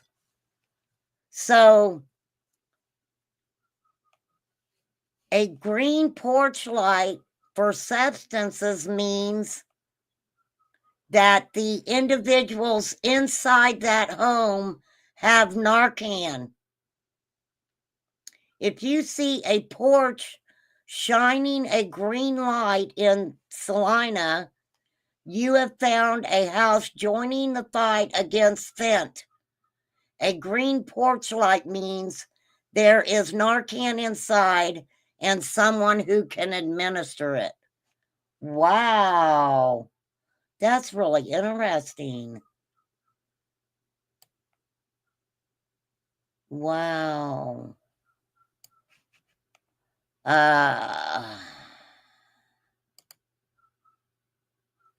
Okay, that's heart health.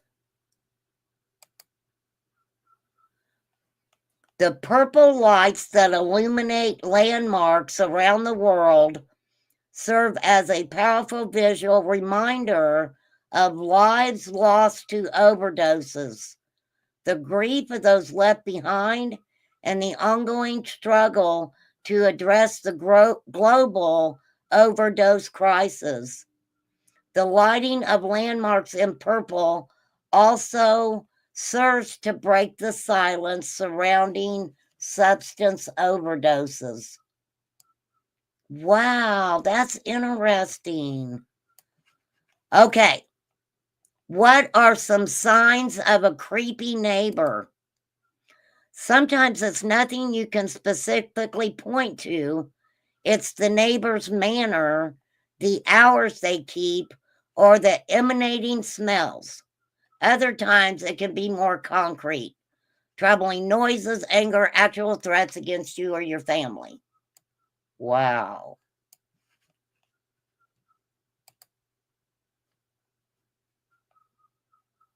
Oh, okay. That's colors for...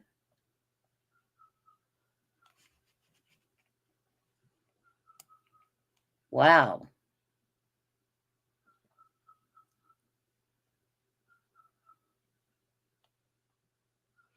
But of course, I mean, you can look at it like this. Green porch lights could mean marijuana. You know, they say blue porch lights can be associated with, you know, other substances. Ooh, check this out.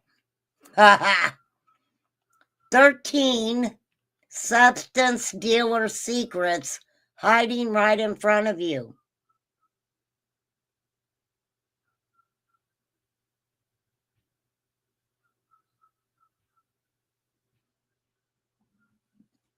Wow. All right, we're going to get a little... I got to go to the bathroom. You guys got to give me a minute. You have to give me a moment. I need to get some more ice too. So let's all take a woosah moment. Okay? A woosah moment. Yeah, a blinking porch light means help. Help me. Or there's a kid in the house who's flipping the light switch.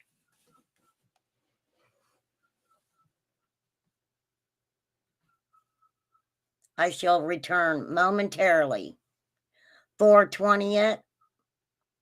Talk amongst yourselves. Relax.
All righty.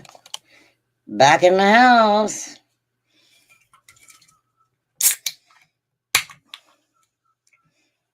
Yeah, I'm looking.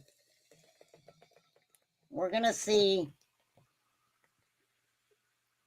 Let me get some more of my my ginger shine here.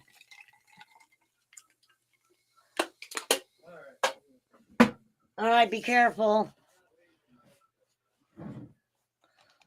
Okay, let's see what this one. These are just different ones, you guys. I'm just putting it out there. We're just looking, okay? We're just looking at them right now. Da-na-na. Because red is prostitution.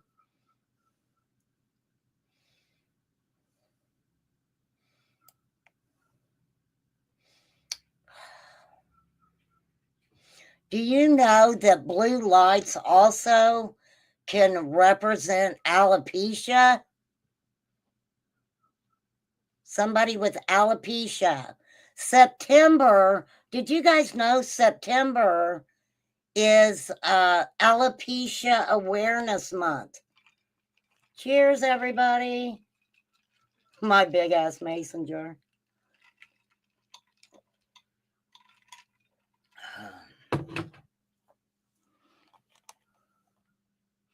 Oh man, yeah, I love Rice Krispie treats too. I'm kind of mad at myself. I'm gonna go get the stuff and do my 7-layer cookies. And yes, I do have masks and I do have gloves that I can wear while I'm baking. But that's one of my favorite things to do is make 7-layer cookies. And then I love making the Hershey Kiss buttercup things. I was even going to do them with Rolos this year. You know, the little Rolo caramel candy. Your birthday's in September. So, yeah. September is Alopecia Awareness Month. Who would have thunk? Who would have thunk? Law enforcement, red porch lights, heart firefighters, prostitution, lets neighbors know they're selling substances, marijuana or whatever. Purple porch, like what we said, Domestic Violence Awareness Month, which is in October in some areas.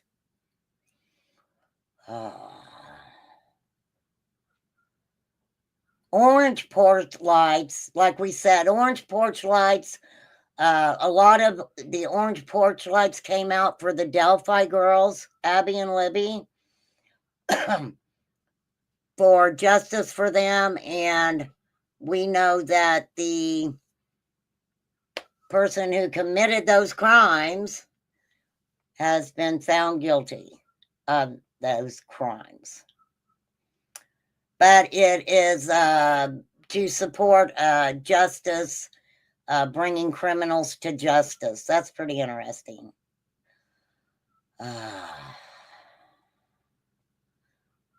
It also keeps bugs away. Yellow porch lights keep bugs away.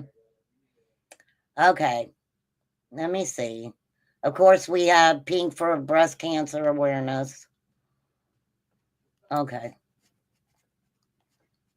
We just gonna get right out of there with you. Okay. So the color, let me do it this way.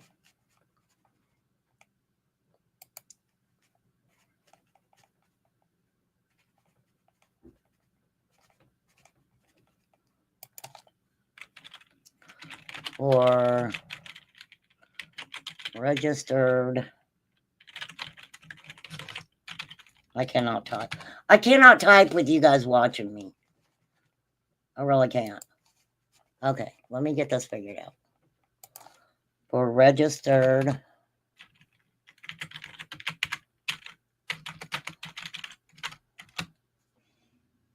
LAXOMFENDAR. As of today, there is no universally recognized standard or legal requirement for using different colored porch lights to signify a registered SEX offender. Therefore, seeing a specific color porch light does not definitely indicate the presence of a SEX offender at a residence and should not be interpreted as much. What color did you guys think that they were? Allegedly, there is no laws currently existing to mandate using colored porch lights to identify registered offenders. Interpreting a colored porch light as a sign of an offender could lead to harmful assumptions and potential harassment. Different colored porch lights are often used to raise awareness for various causes, such as breast cancer, domestic violence, support for law enforcement, which can easily be misinterpreted. If you have concerns about a potential SEX offender in your neighborhood, contact your local law enforcement agency for verified information. And there are so many different meanings to a lot of these lights.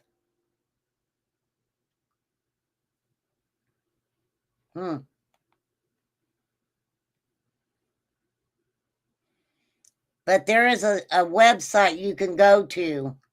Okay, wait a minute. Here we go. Let me see what this is. Oh, this is a petition, but now it's closed.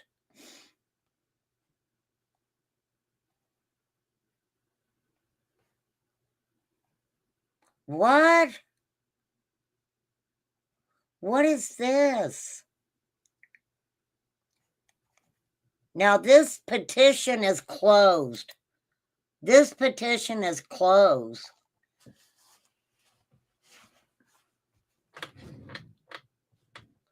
This was a petition. To whom it may concern, the current news story of Caitlin Hunt has brought to the forefront the huge disparity in types of sex crimes for which the stigma follows the offender forever. From teenagers experimenting with their sexuality to dangerous sexuality predators for whom recidivism is practically a given. There is a wide range of risk to society.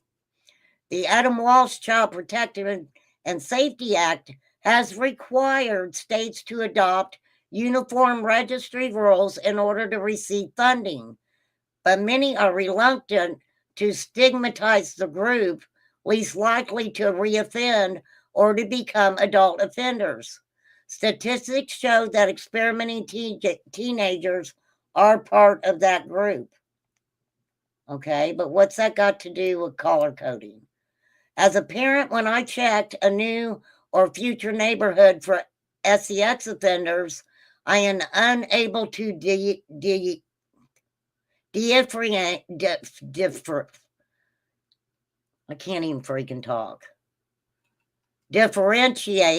between the groups. To solve the problem, I offer the following solution: a color-coded registry system.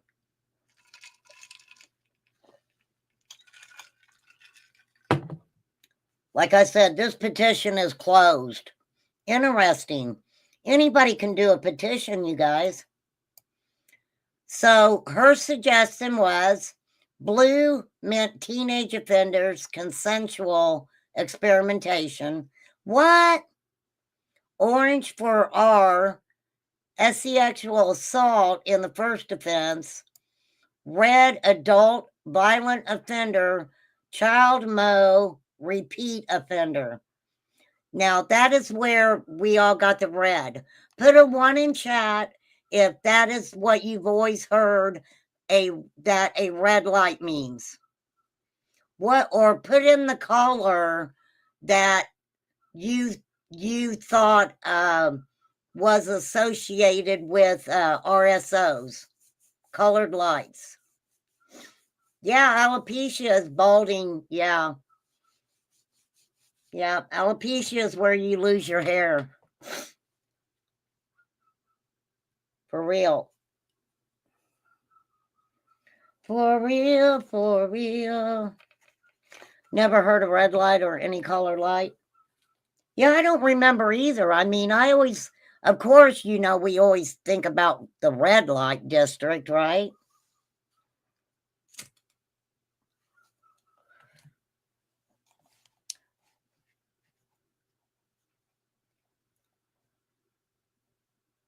There should be rules limiting the consequences for blue offenders regarding where they can live and work. Which she's saying the blue offenders are the teenage offenders, consensual experimentation.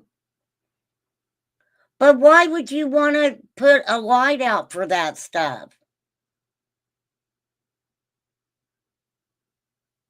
I can see the orange or the red. Those limits are necessary for other types of offenders, but not necessarily for the blue group. This will give states the freedom to uniformly apply laws to each group, satisfying the Adam Walsh requirement, and also give parents some peace of mind while fairly distributing consequences to appropriate circumstances. It will also narrow down for law enforcement the groups required to be questioned under certain circumstances.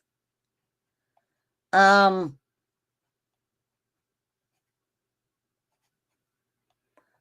don't know about your little thing here. Because we have all right. Next time I go live, I will have the information so I can try to pull up different areas.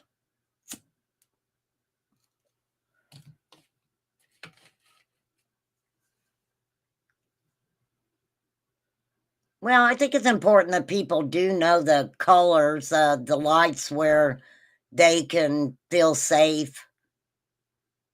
They can feel safe to go there.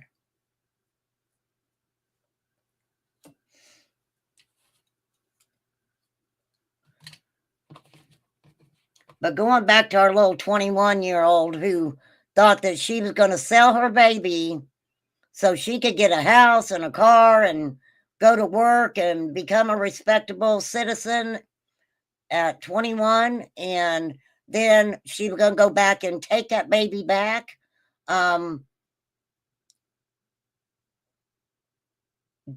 Thank goodness she was caught. And that baby, she gave that baby up at the hospital, they said. Signed the baby over.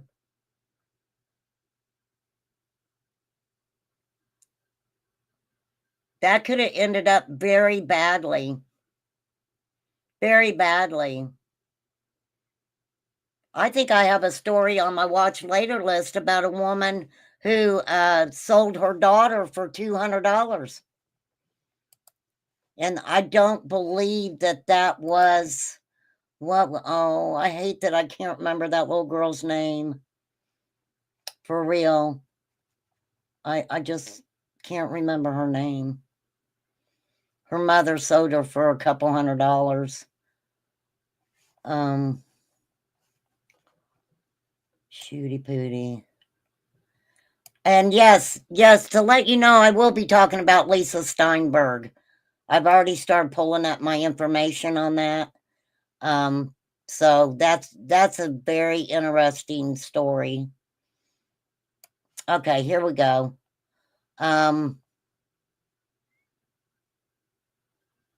I don't want to go over that today. Well, I'll put it at the top of the list. Move to the top. Move to the top. Did you guys know, remember the Turpin children? Remember they had like 13 kids, right? You guys remember that? Hang on, I'm going to pull something up here. So the Turpin kids, shit, hang on. Shit fire. There was like 13 kids, right? Okay, wait a minute. Wait, y'all. I'm low budget. I am low budget and proud of it. Okay, I'm going to use this under fair use. This is ABC News. And the Turpin children, there was like 13 of them. And they were being, I'm just going to let you listen to it.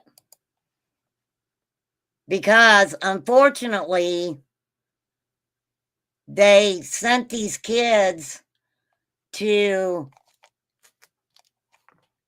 foster parents, and they ended up abusing some of them. It was really sad.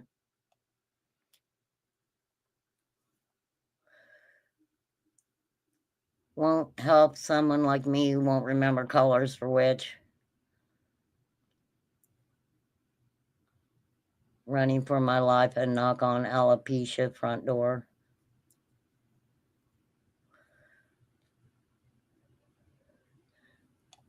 Craziness, y'all. Okay. Let me get our closed captions on there. Speed it up a little bit. I am using this under the Fair Use Act for educational purposes. Credit goes to ABC News.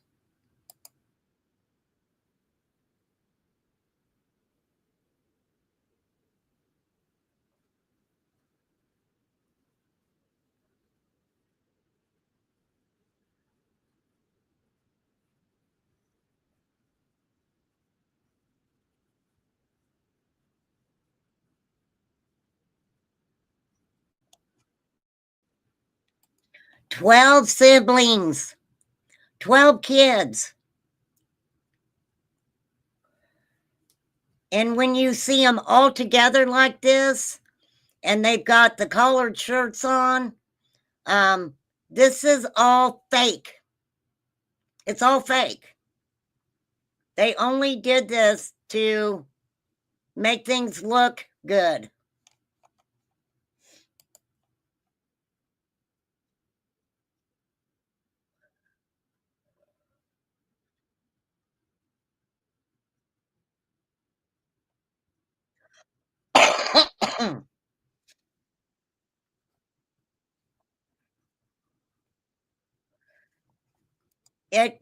This bothers me.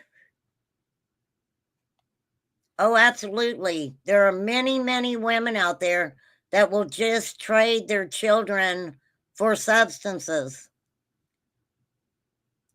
There's many substance dealers out there that will actually get a single mother hooked on substances because they know that that is a big possibility that the end result is they're going to put her in a position where she either needs it or she has to pay for it. And they're going to say, "I'm taking your daughter," or "I'm taking your son." Absolutely. Happens. Real life stuff. Trigger warning. Yeah.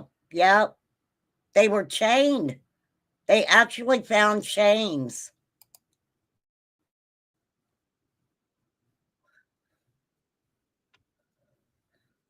Yep.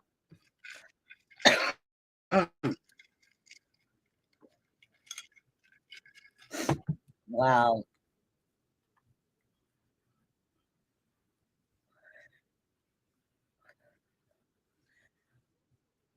That's crazy.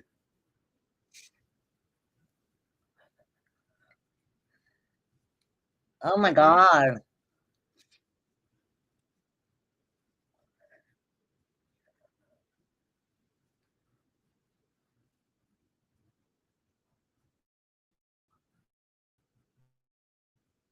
Wow.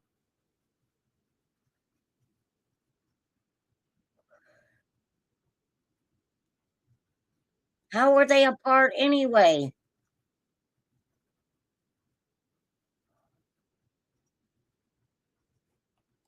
I told you guys, there are signs around town. There are signs around town that are just stuck in the ground. Become a foster parent. It's what it says. Note to self, wear a mask if arrested so no one knows it's me. Yeah. But these kids went through all of that with their parents. And then the youngest ones, they're talking about the youngest ones, are sent somewhere where they're supposed to feel safe. And they were not safe.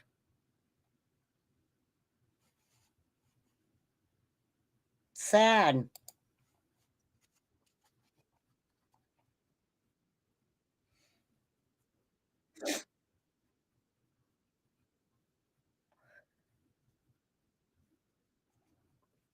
They're evil. They're evil. You can see the evilness on their faces. For real. You really can.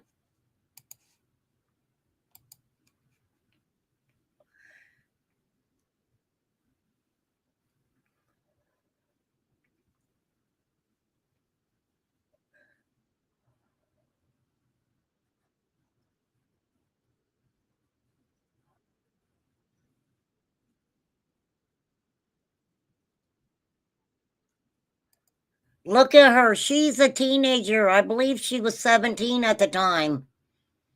And she was scared. She was scared. And she was really afraid that these people were not going to believe her. She was petrified that what was going to happen if they just took her back and made her stay there.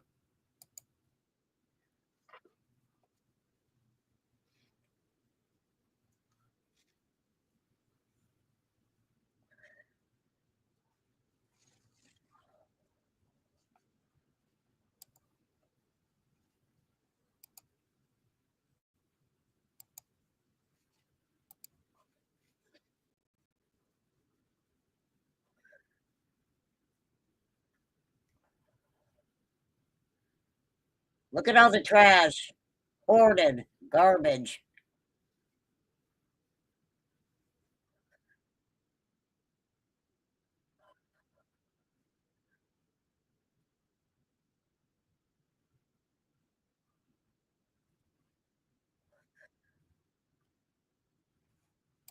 Ice cubes and ketchup. Used to throw a pair of shoes tied together by the shoestring over the telephone wires to represent the territory.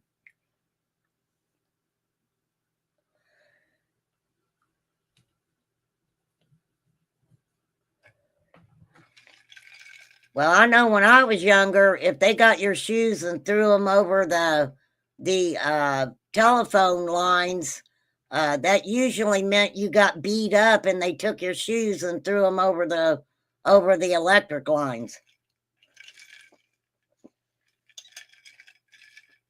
That's what it used to mean back in the day. Back in my day, ice cubes and ketchup. Could you imagine?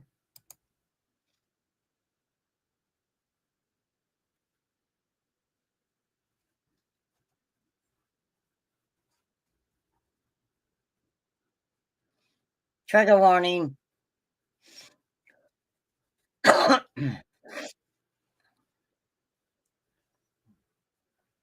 17.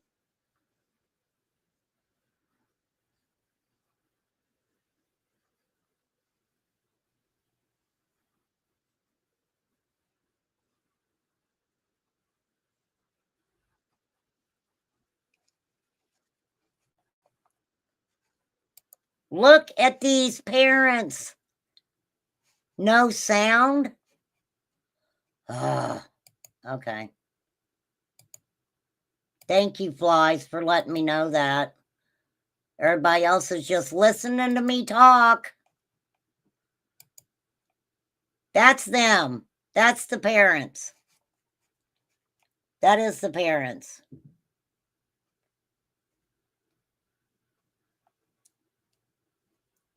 Let's get back to the foster parents. The 17-year-old escaped out the window. The 17-year-old escaped out the window. And she was really scared. And the two youngest ones were chained up. And thankfully, the law enforcement officers believed her. I bet when they put her in that cop car and pulled up to that house, she was petrified. Petrified. When they were placed in the Olguins home. The Olguins were charged in November of 2021 after a Riverside County Sheriff's investigator found they were abusing children in their care. In lawsuits filed in 2022, the children state that their county and a private foster care agency placed them in a home where this time they had to survive both physical and emotional abuse by their new caretakers and their adult daughter. The lawyers for the children say that their clients were abused in the foster home for 3 years until one of the children was old enough to leave and then told this story to a social worker. These vulnerable kids. 3 years. 3 years. I hope you can hear it now. Them poor babies. Poor babies.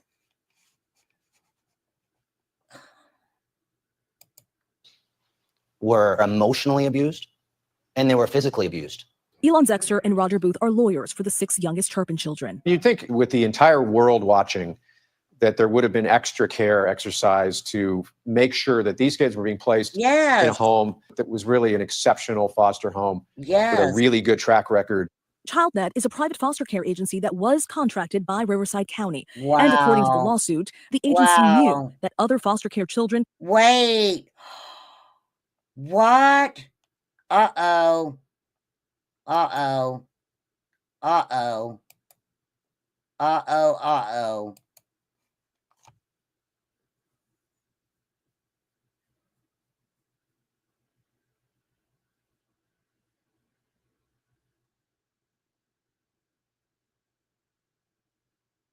Well, it's probably true, Cursed.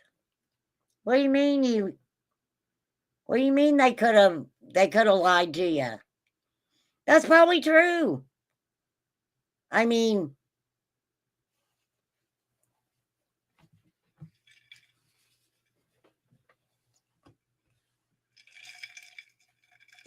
that's what it could mean today. I just know back when I was younger, if you got your shoes taken after you got a ass whooping from somebody, that's what they would do. That way you couldn't get your shoes back. But I can see that happening.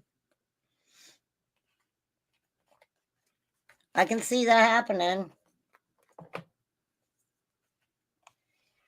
So this is what upsets me, that I backed it up. Well, I didn't back it up. I rewinded a little bit. Listen to what they're saying, because what they're saying is the Turpin case was such a large case, and it was everywhere. Everybody was talking about it. And you would have thought that the Child Protective Services would have wanted to make this an exemplary case and make sure these children were taken care of. Home with a really good track record. ChildNet is a private foster care agency that was contracted by Riverside County. And according to the lawsuit, private foster care company. Why are they using a private foster care company? A foster care agency that was contracted by Riverside County. That's kind of interesting, right?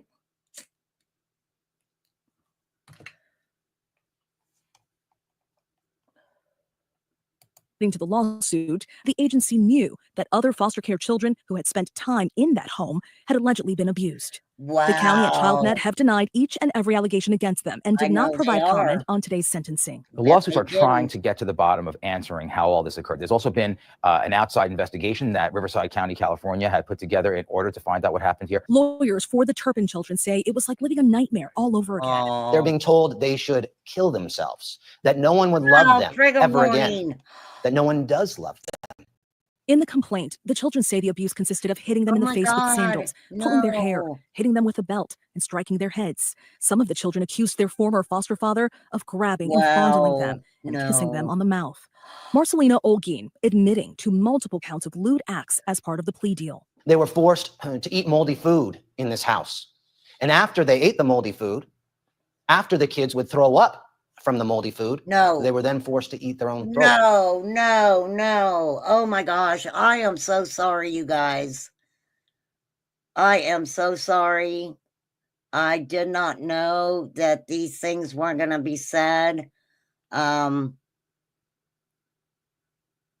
warning. If you're easily triggered, please come back another time. And I apologize. Like I said, I didn't know that they were going to get this graphic. You guys know I watch things usually when I, for the first time with you guys. So when you see my reactions on some of this stuff, it's the first time that I'm hearing it or seeing it. So I do apologize. It's just shocking and horrific, and it should have never happened. Today's sentencing closes the door on the criminal charges, but the civil cases against the county and ChildNet are still ongoing. As for the Turpin children, almost all of whom are legally now adults, they're just trying to move forward. Wow. The hope is that with the years of abuse behind them and financial resources to aid them, that they could put their lives together in such a way where they could really move past all the terrible abuse they were forced to suffer that no child should have to suffer. Wow. Wow.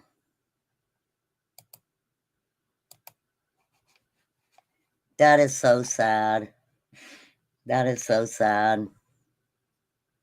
Riverside has the highest crime rate in California, bigger than LA County.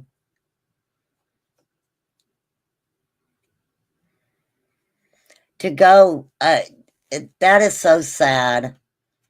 That is so sad.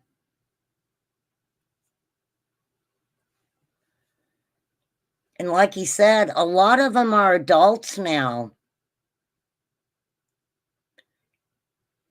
It's like their whole childhood, their childhoods were taken away from them. That's heartbreaking.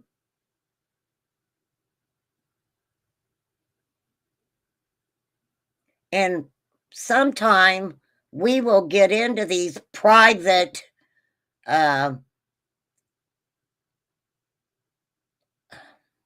yeah. It's like so much stuff that I talk about on this channel. It just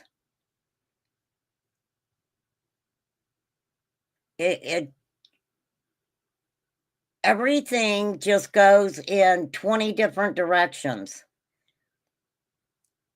These cases, it's just like, that's like Summer Wells. I've always said this about Summer. Summer is a big, beautiful tree. But unfortunately, even on big, beautiful trees, there's some dead branches. It's got beautiful leaves. Sometimes them leaves aren't so beautiful. And it doesn't matter how much that tree shakes in the wind. A couple of those ugly, nasty branches just won't get out of the freaking tree. They just won't fall out of the tree.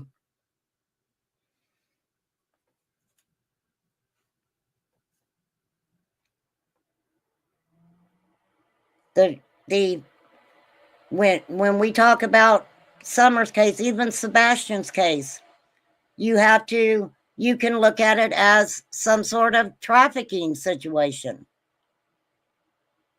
You can look at, the CPS stuff. You can look at the church stuff. I mean, It's there. Everything is freaking there.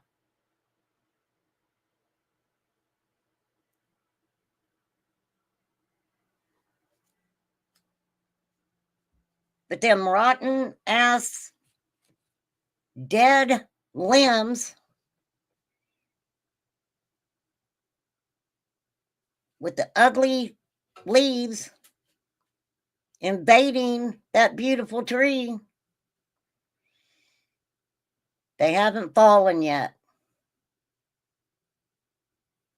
They haven't fallen yet. But they can't really stay in that big, beautiful tree forever. And it may take a while.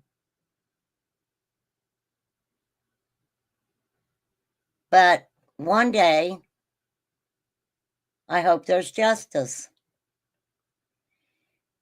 I hope they find Sebastian.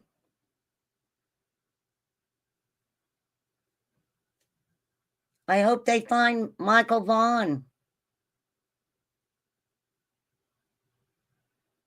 And so many others. Not until the limbs fall, the community suffers.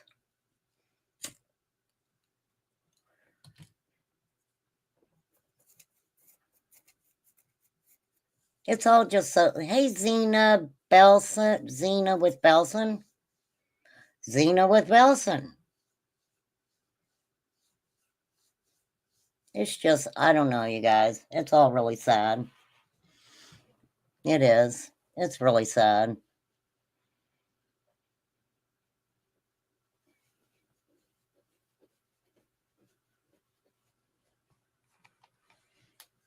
I mean, with Elijah View and doing his update, it does seem like that they do have a little bit of proof that Jesse Vang, I have to say allegedly, but he admitted to what he did to Elijah. It's what he didn't admit to that had to have been way worse than the things he was admitting to. But finding the DNA in that suitcase, that was a big thing. Oh, with bells on. Okay, I was reading it wrong. Zena with bells on. That is funny.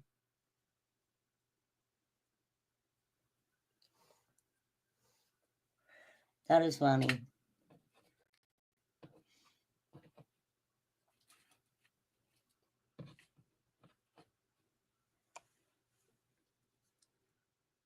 But that, let me tell you guys, there are so many different organizations on YouTube, and I hear you should check out Rumble. I didn't download the app, but I hear there's a little critter over there, and she's just having a good time. For real, for real. For real. Okay, tomorrow, my live's going to be a little bit earlier tomorrow, but we're going to be talking about a California couple that was fatally unalived, leaving 3 children behind. Our post office are on strike, so no Christmas here for anyone. I have to say Christmas kind of stress-free now. That's funny. I don't know. I'm going to be sad, but I might pop on and say hi, even if nobody comes. Just to say hi to everybody. It's going to be a hard Christmas this year. I'm trying to prepare myself for it already.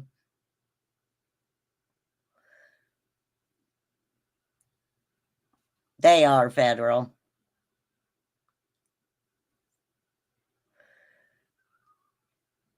All right, we got 15 minutes. What would y'all like to say? Say whatever you want.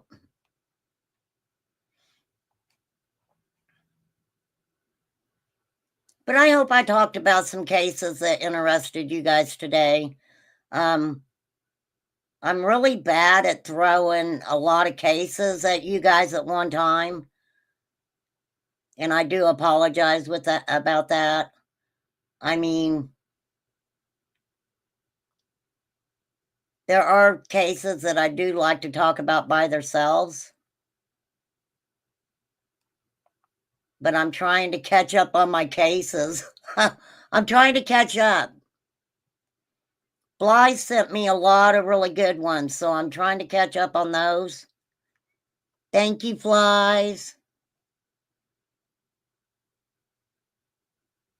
Debbie's always telling me about something.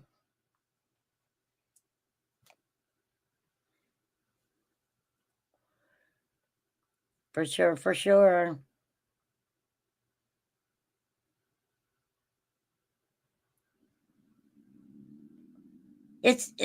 I mean, a lot of these cases are just, so many of them is just so similar right now. The percolator is on strike, no presents for anyone, Amazon, etc. Oh, the Purolator. I said percolator. I was like, girl, what's wrong with your percolator? Everybody loves a good old percolator. Oh, yes, Debbie is obsessed with the drones. I'm sorry, Debbie. We aren't going to talk about the drones. I promise. I will. What I will do is tomorrow I will talk about the California couple in the morning. See, that's set up just right for me. So tomorrow morning, I will talk about the California couple, and then I'll schedule one for tomorrow night for a little while, and we can just talk about the drone thing. We'll just talk about the drones in the air. That's making Debbie lose her hair. 'Cause she's afraid. We'll save you, Debbie. Don't forget Debbie's new blanket fund. You need a new blanket, Debbie?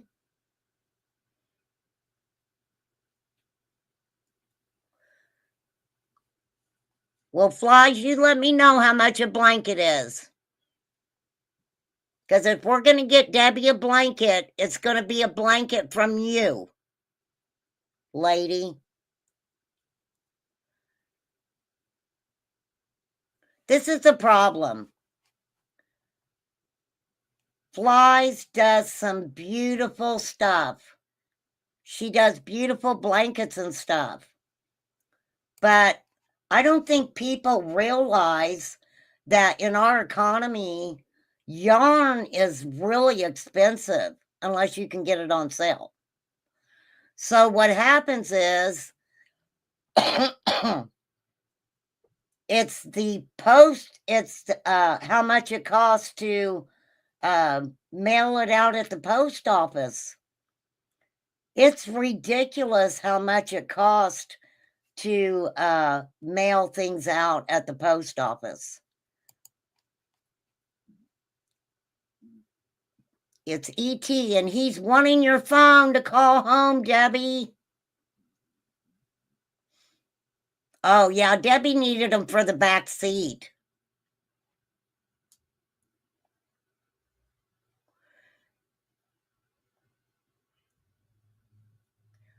I would say that we could just get you a couple of shower curtains to throw back there.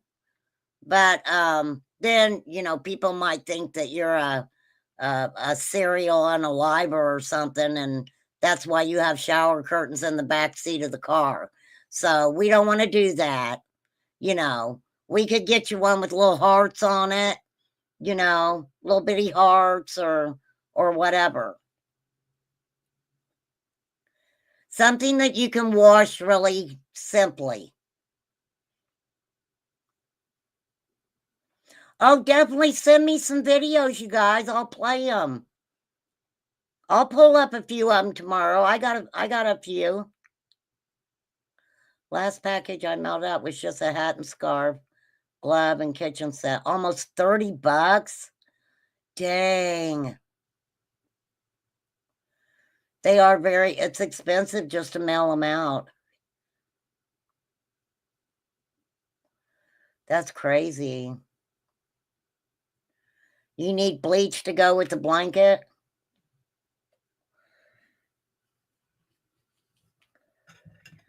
Heck no, we're going to buy you some Shout. We're going to buy you some of that Shout spray. Then you can just spray it down with Shout. We're going to send you the OxyClean. You don't want bleach spots on your blanket. Say that fast 3 times. You don't want bleach spots on your blanket. Ooh, that's gross. Dang.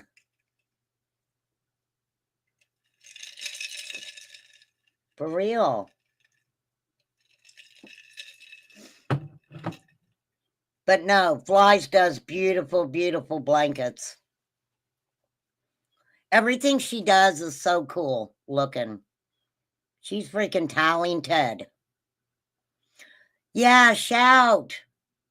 Shout is the bomb. Use vinegar. Mimi Jean said use vinegar. Me too.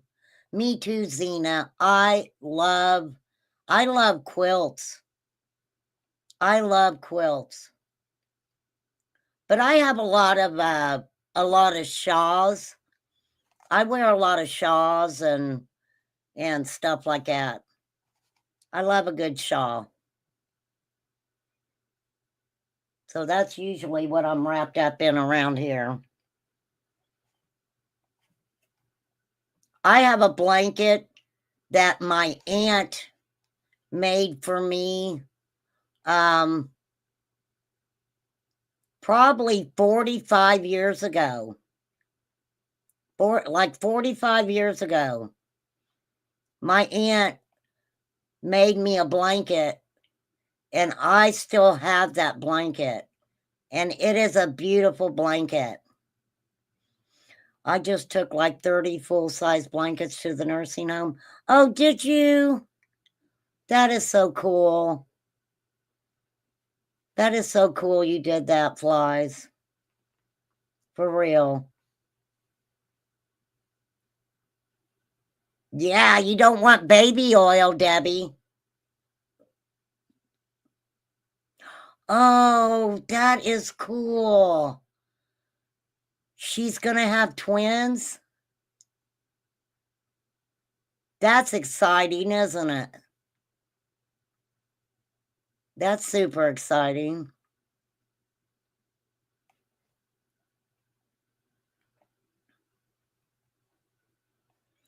So yeah, sorry I've been so jittery and stuff here lately, you guys.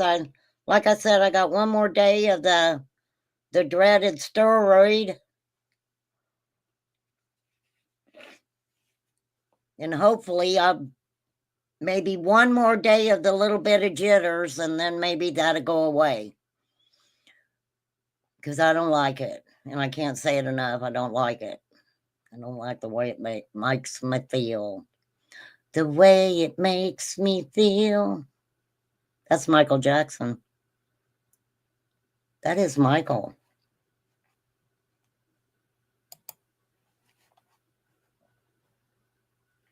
Gosh, I didn't even play Carrie Underwood's music the other day, and they got me on it.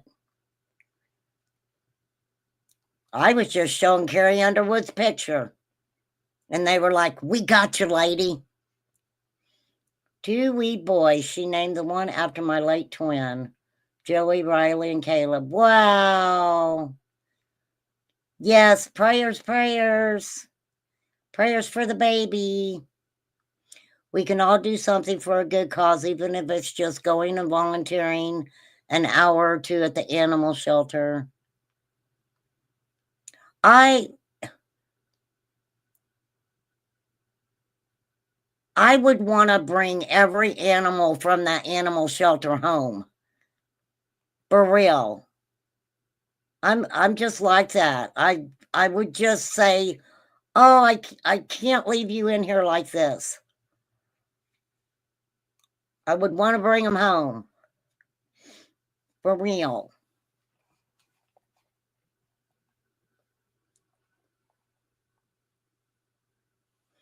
Crazy, crazy. Sassy Pants, I thought you had a live schedule. Did you do your live? Did you get your live done, lady?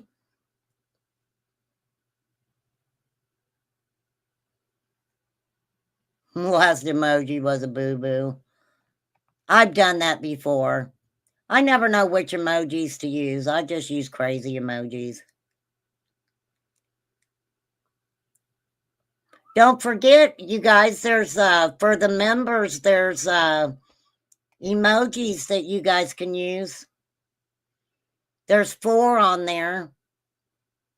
Actually, I'm going to be making some more. I'm going to be making some more emojis. Yes, but I couldn't pull it up on my tablet. That's why I said, play it on your phone. You don't listen, lady. I was at my shelter yesterday, almost brought home. Oh, yeah.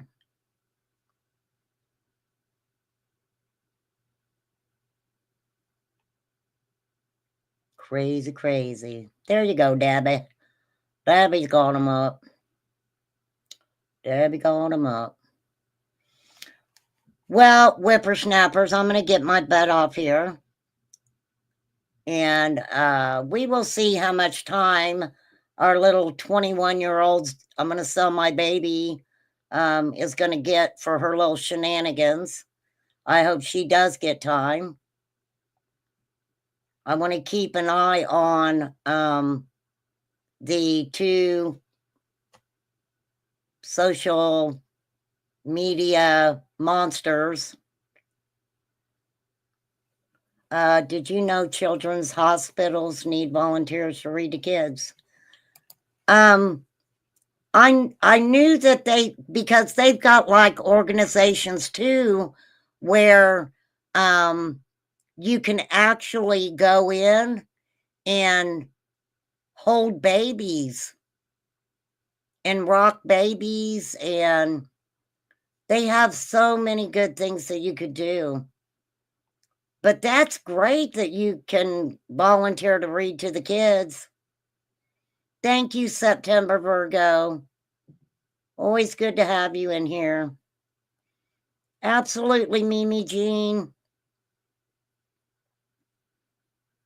It's a 95 plus. Thank you, Debbie. Thank you, Poppy. Thanks, H. I think H had a date, so I didn't want to mess with him. Yeah, many things you can do to give back to the community. Many things you can do to give back to the community.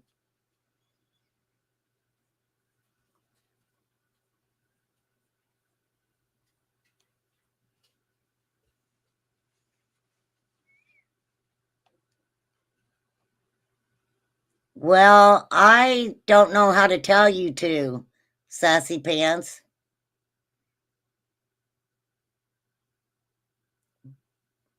Because I don't know how to, I mean, I am not computer literate at all. At all. But I do have a game I'm working on, and I'm real excited about it. And I can't wait until I got it all together and everything. It's going to be so cool. Thank you, Birdie, for coming in. I appreciate you. I appreciate you guys. Now, run free, you little crypties. Go out and have some fun. It is Sunday, though. For real. It is Sunday.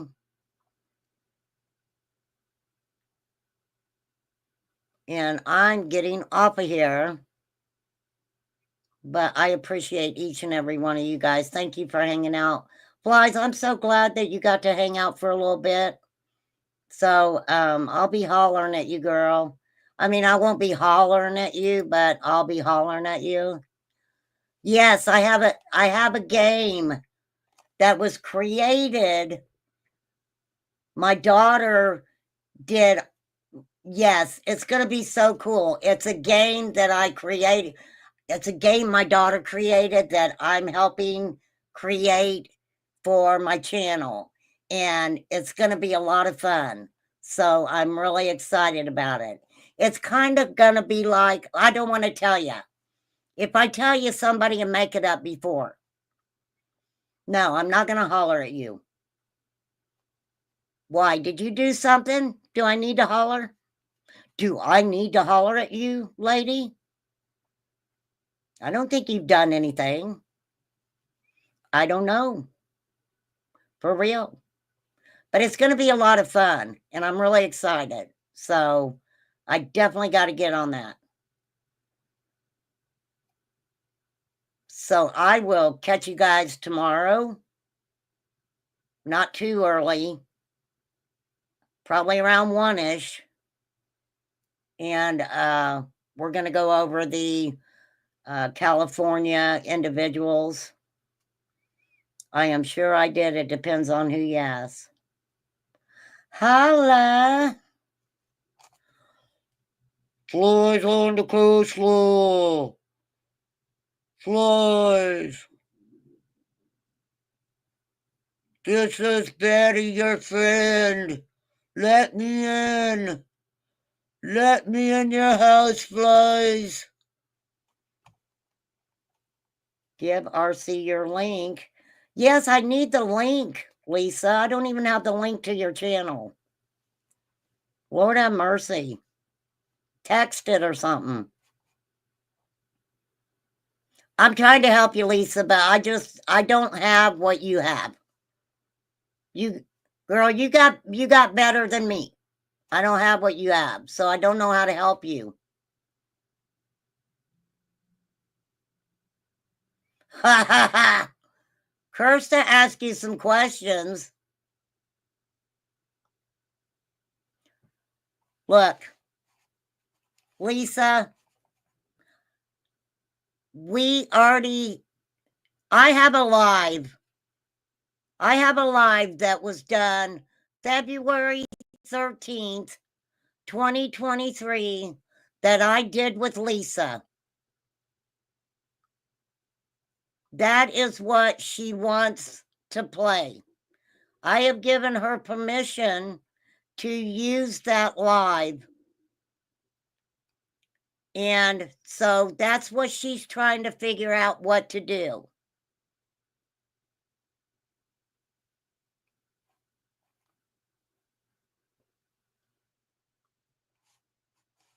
Through my messages on my phone.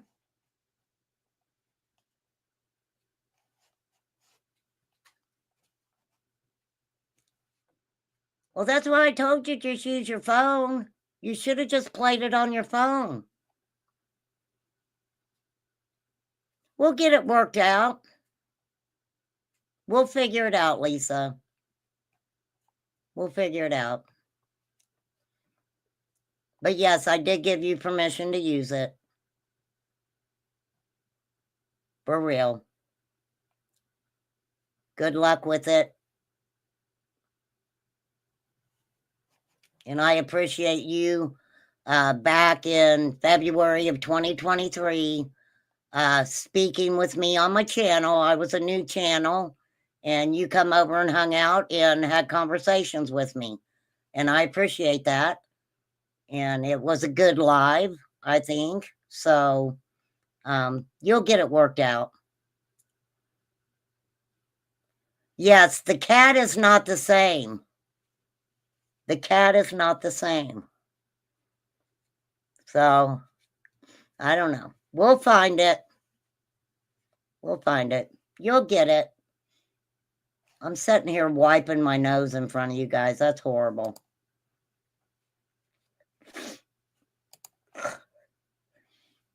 I'm out of my Kleenex. I got to get more Kleenexes. But these have got the Vicks in them.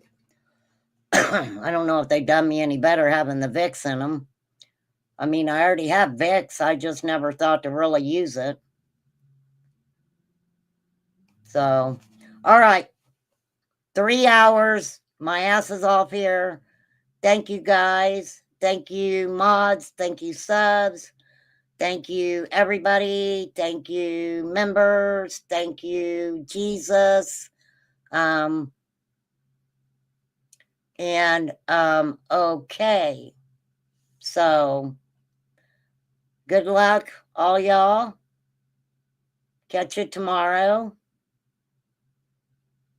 And the case with the California couple is very, very interesting.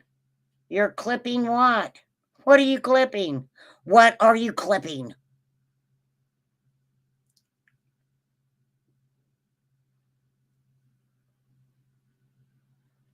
You just clippity clip, clip, clip. But that's what she was wanting to do. She's going to do whatever she wants. I mean, I don't care. Talk away, you guys. Lisa's going to do a live and y'all can figure it out. Figure it out. Figure it out. Ditto, Birdie. Peace out, everybody. Good night. Have a good night. Peace. Peace. All right, later, everybody.